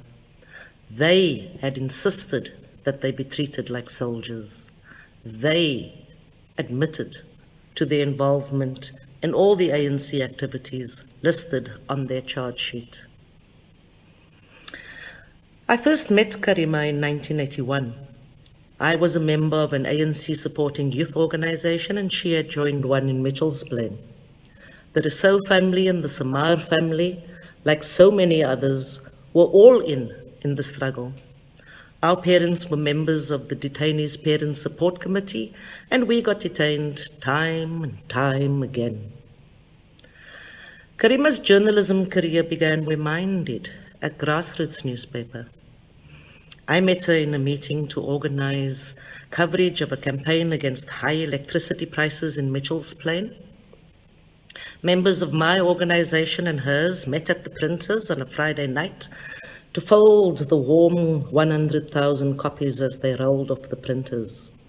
The next morning, we gathered in Mitchell's Plain to knock on thousands of doors to explain the campaign and ask residents to join. It wasn't only backbreaking work. We gathered in the community hall at lunchtime to share plates of soggy mince and rice curry. And in the evening, there was probably a Goomba somewhere where, no matter what song the DJ spun, it was met with an enthusiastic toi-toi. Without a doubt, the highlight of my journalism career was working with Karima at The Weekender. Many people still believe the only reason the paper was killed was because we were having so much fun at work. I have never had as many scoops in my career as I had while working with Karima. We knew the president was recalled before he heard the news. That's a once-in-a-lifetime scoop. Karima had many other blistering and brilliant stories that she'd unearthed in the ANC that died a humiliating death when the Minister of Intelligence strutted into our newsroom, threatening interdicts or bringing them. I have, over the past 40 years, shared many sweaty palm moments with Karima. Our sons attended the same school, and it seemed at times they were intent on extending their childhoods forever. We clutched at each other through problems with siblings. She was always almost my sister-in-law, although before that she had been my sister and will always be one. Karima blazed through life like a petrol bomb hurled at a Casper. Freedom in my lifetime was not just the slogan to her, it was her life's work. I am privileged that I worked alongside her. I will, I promise, continue her struggle for justice.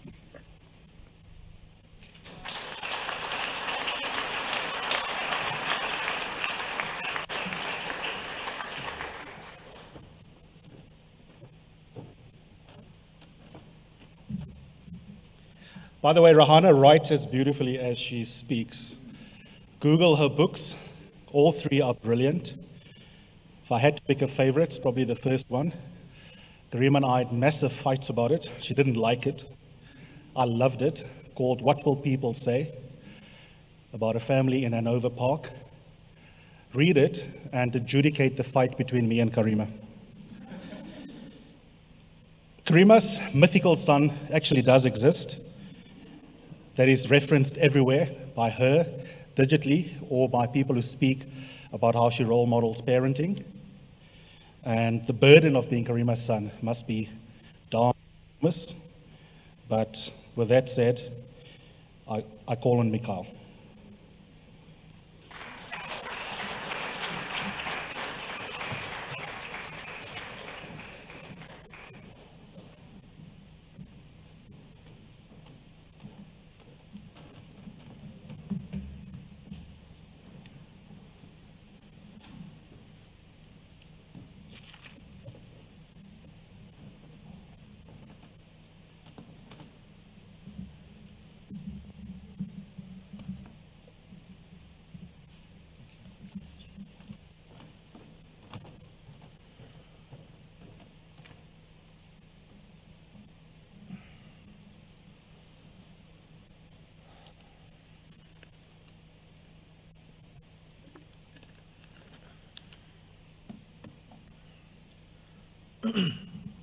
Good afternoon.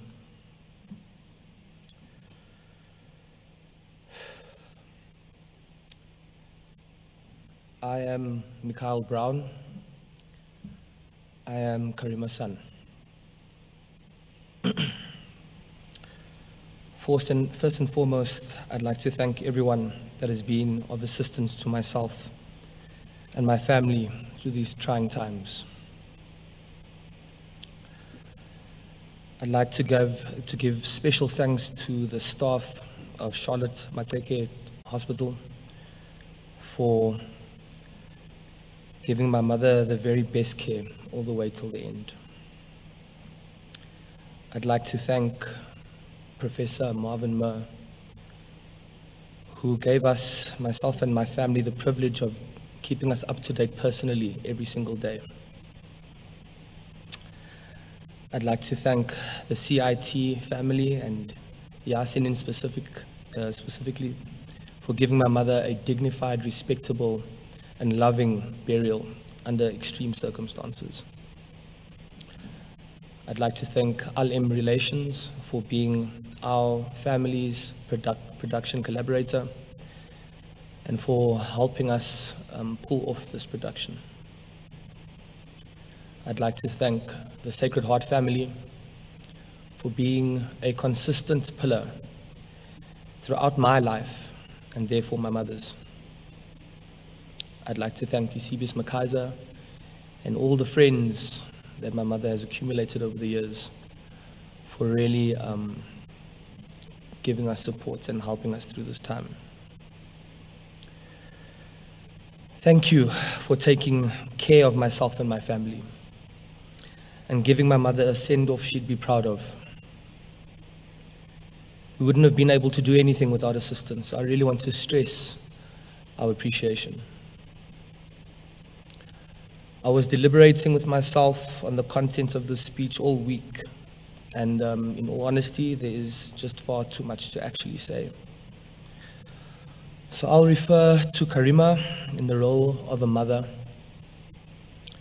and the sub-roles of being a mother, and for a long period of time, a single mother. She was a great woman, and an even better parent. Her mother, my late Malimi, was a factory worker living in apartheid South Africa. So to say that my mother grew up in poverty is a bit of an understatement. Through perseverance and mobilizing and organizing and hard work, she was able to escape the Cape Flats and start a new life and raise a child in Johannesburg. She gave me an education, which for anyone who knows my mother knows that it was a priority for her above all else. She vehemently believed in education. And although she sent me to a great school, I think my greatest source of knowledge, information, and perspective came from conversations and debates within our own home, with my mother. She was exceptionally bright and had a work ethic to match her ferocious intellectual capacity. She taught me about the fight for equal rights. She taught me about the fight against discrimination. She taught me about the power of integrity, the power of doing the right thing, the power of truth, and the power of caring for others. Thank you, Mommy, for teaching me the real lessons in life. I am forever grateful. Aside from my mother being my own personal varsity lecturer at home, she had many passions, interests, and routines in her life. I want to talk, and it's been mentioned before, I want to talk about her deep, deep love for food, which I understood, and the two of us in the kitchen could really, really cook up a storm. She showed me the right ratios to making an explosive pot of curry. And not just recipes, which to me are a part of her soul, but she gave me my own love for food and my own love for flavors. My mom and I were serial brunch goers. Our favorite thing in the world was to spend a long Saturday having lunch, coupled with gossip, political banter, war stories, and obviously copious amounts of people watching. I will miss this, Mom. I will miss just genuinely hanging out with you. I will miss chatting to her, laughing with her and at her because she was hilarious. Her laugh was the cutest, most infectious thing. And if I'm honest with myself, the fact that I will never hear that naughty cackle ever again really breaks me inside. She had such a big personality, one that genuinely warms the heart and gave many of us a sense of security and comfort. As our friends and family know, our home was always open to them. My mother always cooked for 6, even though it was just the 2 of us at home. Thank you, Mom. Thank you for being so generous and for giving everything that you had. She gave so much. Some would say she gave too much, especially to me. No matter our circumstances, she always entertained and indulged my obscene requests. But how could she not?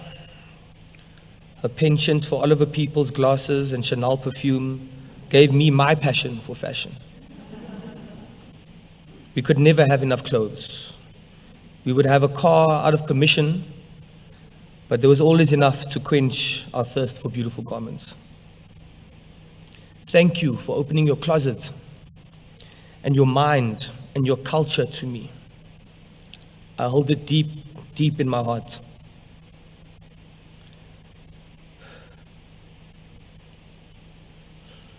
She was my best friend my confidant, my advisor, my housemate. She's been my everything for my whole life. And from when she got sick and it finally dawned on me that this might be our last rodeo, the overwhelming emotion or feeling that has been constant within me has been one of honor. Mom, I feel honored to be your son.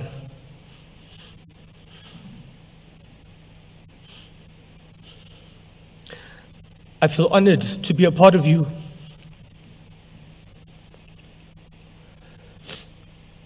I am so proud of you. And I've always said I am your greatest fan. I love you, Mom.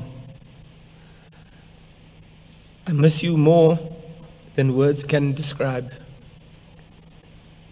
I'm so grateful. I couldn't have asked for a better mom. Thank you for loving me for who I am and believing in me, investing in me. And I promise to live life with the conviction you've bestowed onto me. Thank you.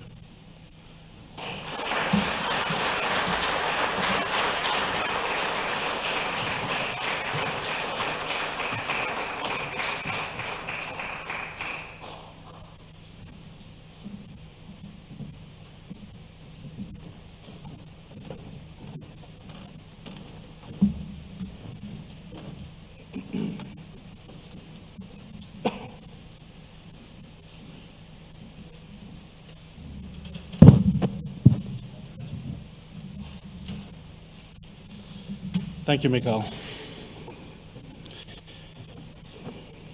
This is not a made-for-TV event, even though it's being covered. But if you are watching, in the unlikely event that the channels change, as my friend Sakina would say, we continue the coverage on this another platform. You'd be able to watch this on, I think, the ENCA YouTube channel.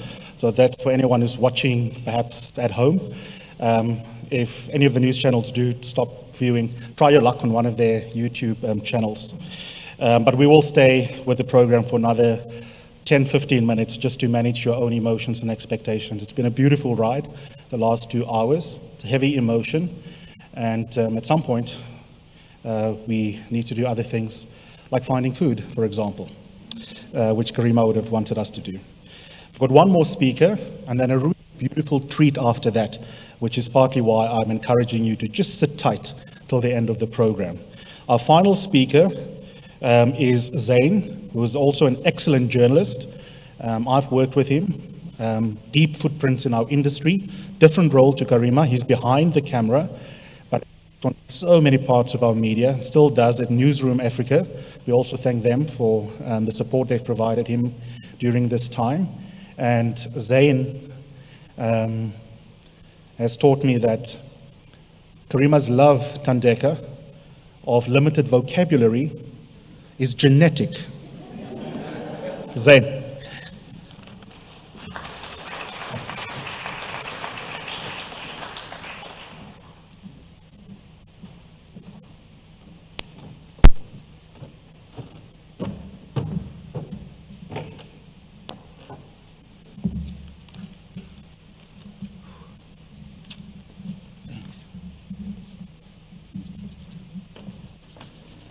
Sure. Okay. I'm not sure, friends, that I can get through this.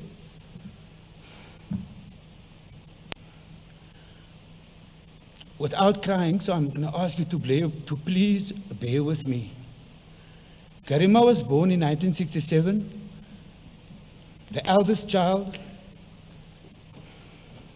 of Halima Green, a garment factory worker, and dock worker Ahmed Simar.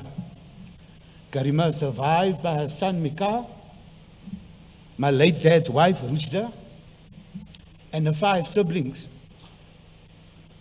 That's me, Madania, and my brothers,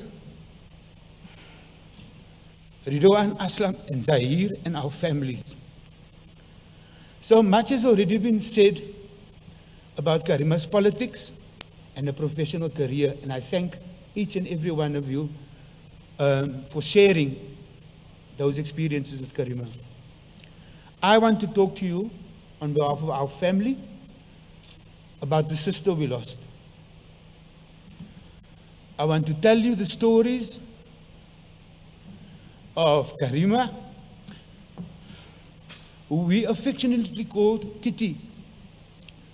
Now, for those of you who don't know, Titi is an affectionate title for the eldest daughter in some Cape Flats families. And she took that role very seriously. Our family didn't have the luxury of choosing activism because apartheid's brutality came through us, or came at us, through the Group Areas Act. In the late 70s, our family was removed, like many other families, to the wastelands of the Cape Flats. As children, we actually thought that the group was a person, because often we could hear the adults saying, "Hier kom die group, the group is coming." And we all started to close the curtains, hide behind, lock the doors, because at that time, if you weren't served your summons, you weren't actually required to actually move yet. So many people tried to escape being forcibly removed. And eventually, the group prevailed. And in the early 80s, we ended up in what was then a new township called Mitchell's Plain. Karima and I just over a year apart in age. And I have a very distinct memory of one incident from our childhood. We were young. I was about 10, she 11, Madikizela was about 6. And we were traveling by the train, which was a daily routine for us, because we traveled between Harfield Station and Salt River, where we schooled. My mom worked at the factory in Salt River, and we lived in Claremont. And as we were walking from Harfield Station, in First Avenue was Mr. Sonday's shop, and outside was a big Coke lorry. Those ones where they still stack the cool drinks on the side, and the driver had on one of those brown coats. And I was the first one to spot a roll of cash that had fallen or was lying next to the lorry. Excitedly, I ran up to this money and declared to my sisters what we could do. Bicycle for me, bicycle for you, this for that, the rest to mommy. And Karima, being 11 years old, said, "Zain, it's not your money.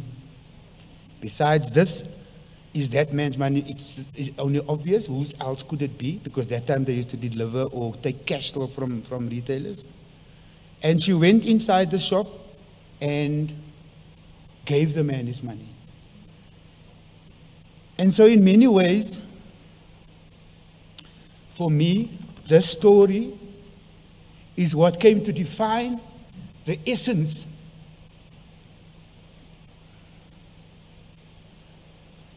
of who Karima was to me and to us all. Principled, committed to doing the right thing, and her world ideology that always privileged the poor and the marginalized. As a family, we have been greatly comforted by the outpouring of grief and love for our sister. Although it was not always easy, we have been privileged to share our beautiful sister with the world. To quote Max Sisulu's tribute to his mother, Albertina Sisulu, on the occasion of her funeral, "The warmth of the sun is not diminished by the number of people it shines on." It was an honor for us to share our sister with so many people. Karima was entirely consistent in her authenticity. The way you saw her on the fix, bold, courageous, interrogative, holding people to account. This was our Titi, holding each and every one of us to account. If you got a call from Karima and you were a sibling that said, we need to talk, you knew you were in for a serious ride.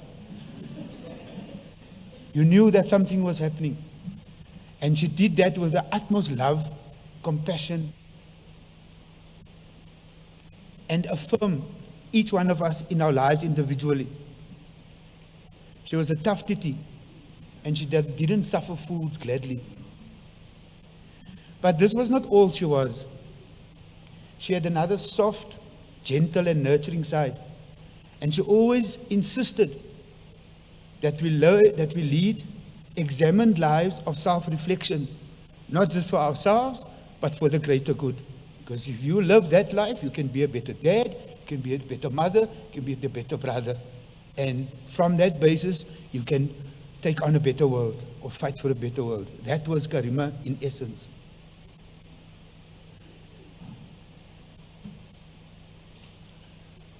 We hail from a family of strong matriarchs.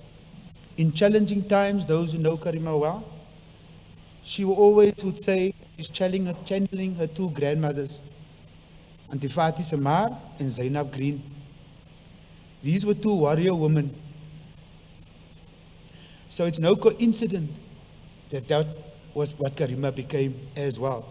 It was just in her genes.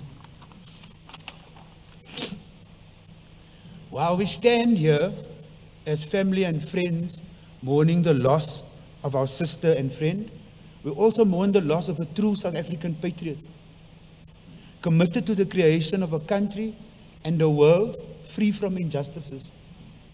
In all spheres of her life, Karima lived out this principle. And as many will know, this came as a great personal cost to her at times. Karima was a freedom fighter.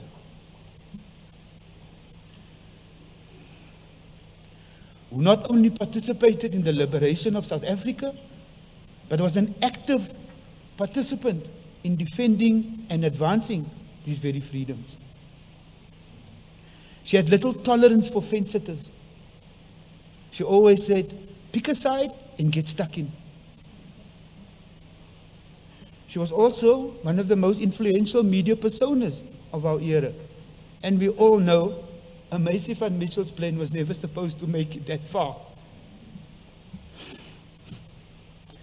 Karima, you have left an indelible footprint, not only on the hearts of those of us who have shared your life, but also on your much beloved political landscape, as the overwhelming tribute testifies. As a family, again, we have been greatly comforted by this outpouring in love and respect for our sister, and we thank you from our hearts. My sister, I will miss so many things about you. Your wisdom, your beautiful smile, generous laugh, and warm embrace, and that feeling I had whenever I spent time with you, that inspiration that I walked away with to be a better person. Thank you. Thank you.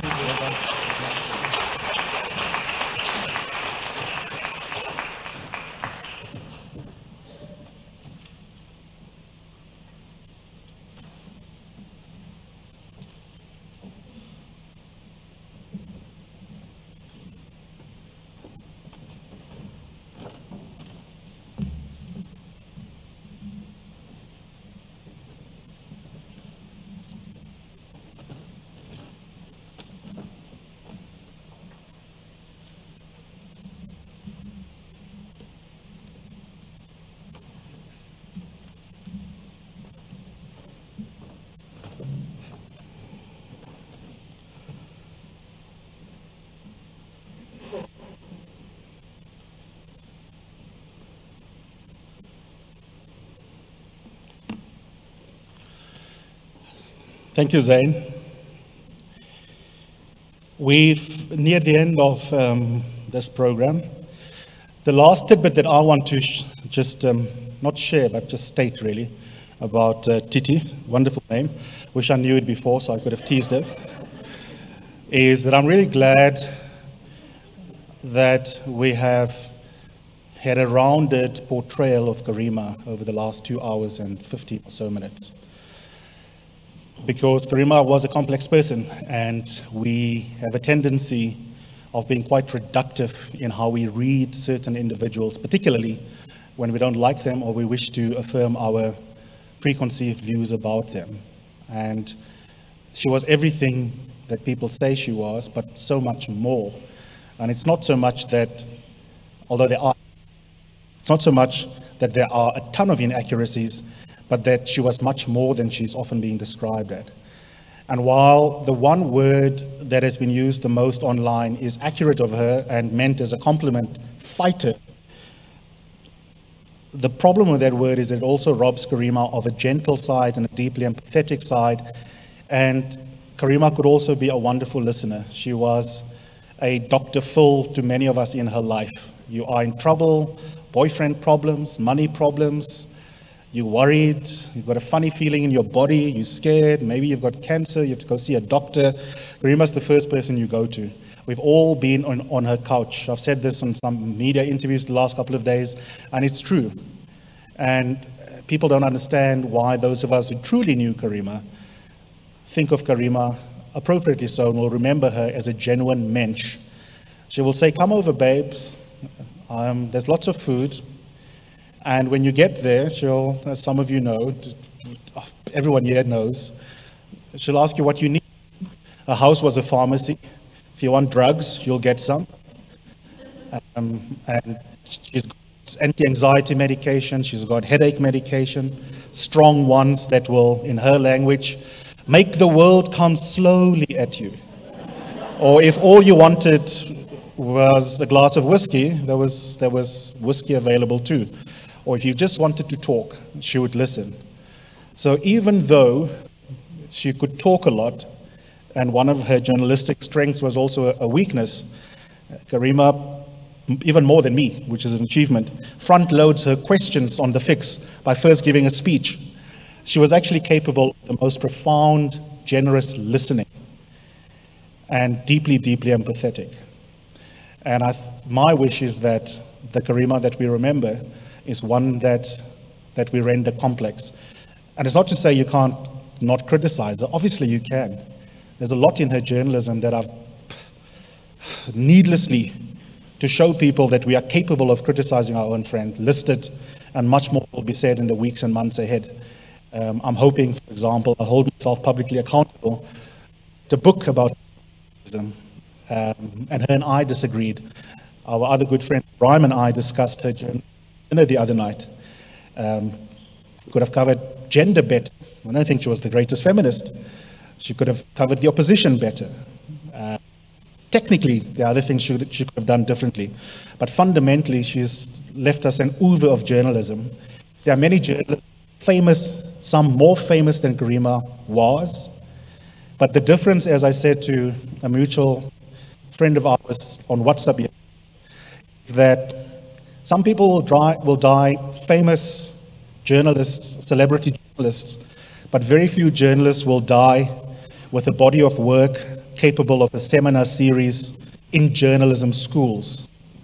And there, I don't think it's an exaggeration to say that is what Karima has left us with. When I mentor young journos, aspire to be talk show hosts, I tell them, watch what Karima is doing, and then when we meet for lunch, and some of them who are watching will testify to this, we'll discuss it. Where I think she could have done differently, but I tell you why she's brilliant. When she has the Minister of Police on the fix, we'll discuss what was brilliant in her preparation, so that you can't think, as many young journos do, you can simply walk on set with an opinion on hand and do journalism. So I'm really, really chuffed that my friend has been given an appropriate send-off. I want to thank some people, Heather and your leadership at the school. Thank you for having us here. A lot. Linda Moketsi from LM Relations, you've done a stunning job with very little time. Thank you to you and the rest of your team, to Nono Events, Morosano Sound and Stage as well. And I want to thank the news channels, all of you, Newsroom Africa, SABC, but most especially ENCA, for the support you've given us technically over the last couple of days. Thank you so much, John, Jody, for your leadership. We won't have food. I'm sorry to disappoint you if you were hoping for food, because Karima wouldn't have wanted this to be a super spreader event. For very close family and friends, I'm not going to tell you whether you fit into that category. You can be slate of your alumsus. I think there'll be food at the house. If you don't know where the house is, then maybe that means you don't fit into the category. But the reason is that we really take social distance seriously. I think Peter Bruce's ode to Karima should be transcribed and published. There's one thing he gently got wrong. Karima was obsessive about sticking to the rules, as Jody recalled in that special edition of The Fix last week. She was just unlucky to get infected, quite frankly. Even those who were invited to her Christmas party had to self-isolate before they could go. She really was just unlucky. She wasn't irresponsible. She was just bloody unlucky. And I think it's important to say that. So go well, travel safely. The temptation is to hug each other. Don't do that. And maybe at the launch of the book, in the unlikely event that this government vaccinates us all quickly, then we'll serve you food there. But before you go, the most important treat, I don't think, no pressure if you do want to leave, I don't think any of you will want to move out of your seats. We end with a montage of some of Karima's broadcasting. It's only about 8 minutes long. And the reason I wanted to do all of the votes of thanks first is that I think it's appropriate at a Karima memorial that she have the final word.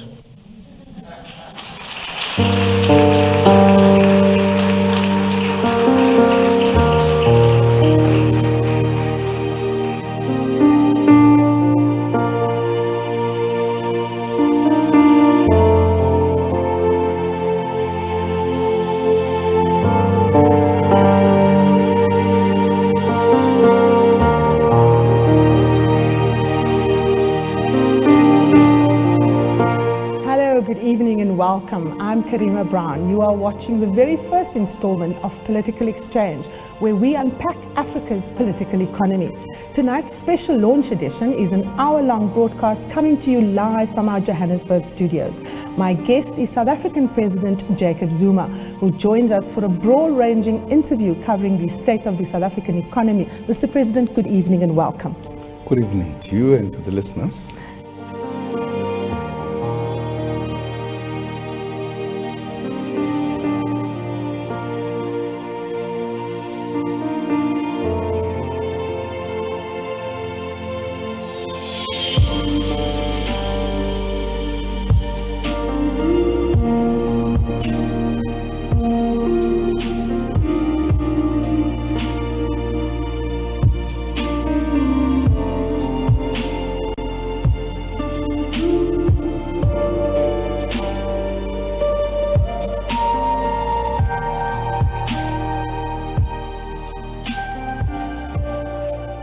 I see journalism and the media as an instrument for change. I need to ask you, Deputy President, do you believe Kwezi when she said that President Jacob Zuma raped her?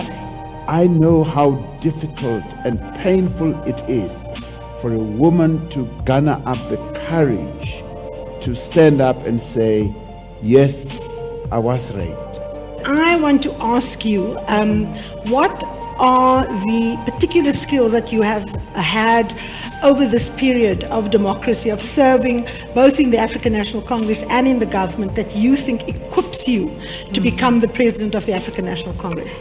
Who are you prepared to be led by if you don't make it as President of the African National Congress? Nkosazana Dlamini Zuma or Cyril Ramaphosa? The word of the conference is final. Welcome to this edition of The Fix, where every Sunday we hold those in power to account. We tell you what matters, how it affects you, and why you should care.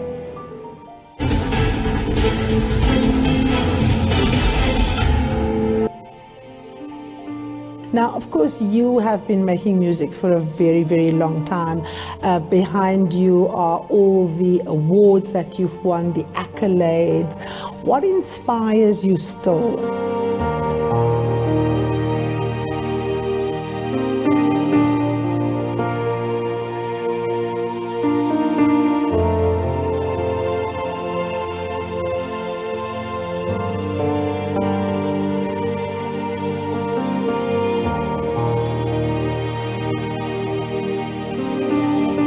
Studies actually show us that a lot of young men are at risk of violence, of abuse, and very little attention is paid to them. What is it that you think is the most important thing, Rams, that a young boy needs to understand about himself growing up?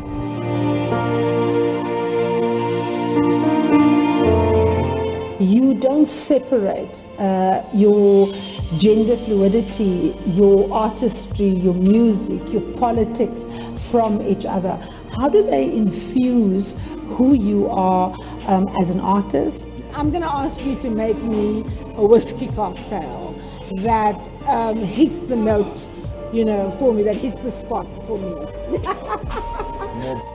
Just refer me to the legislation that allows you to keep this information about who you're procuring tenders from and enter into contracts from.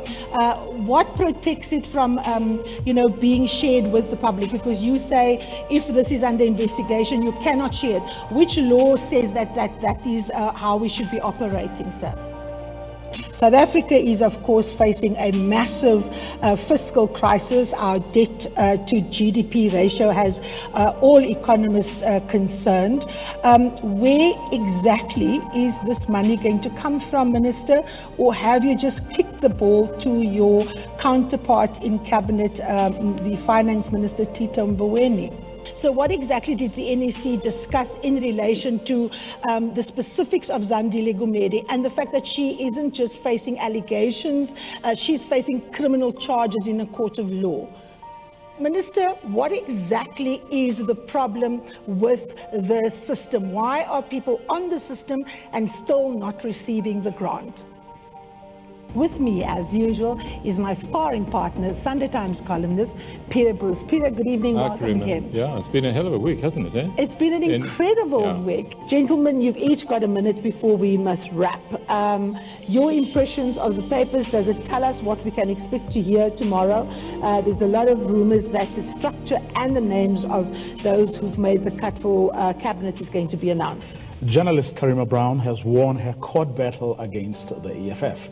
What the EFF does is a hit and run on particularly women journalists. So it's misogynistic attack on people like myself, Paulie van Wyk, Ranjini, Munsami, Firil, Haffiji and others, is to slander us, to bully us, to get their supporters to scare us, and then they issue a mealy-mouth an apology, by the way. But it actually means nothing. The damage has already been done. In other news now, the family of Parktown boys pupil Enoch Mpianzi is one step closer to finding out what happened to him. An autopsy has now been completed.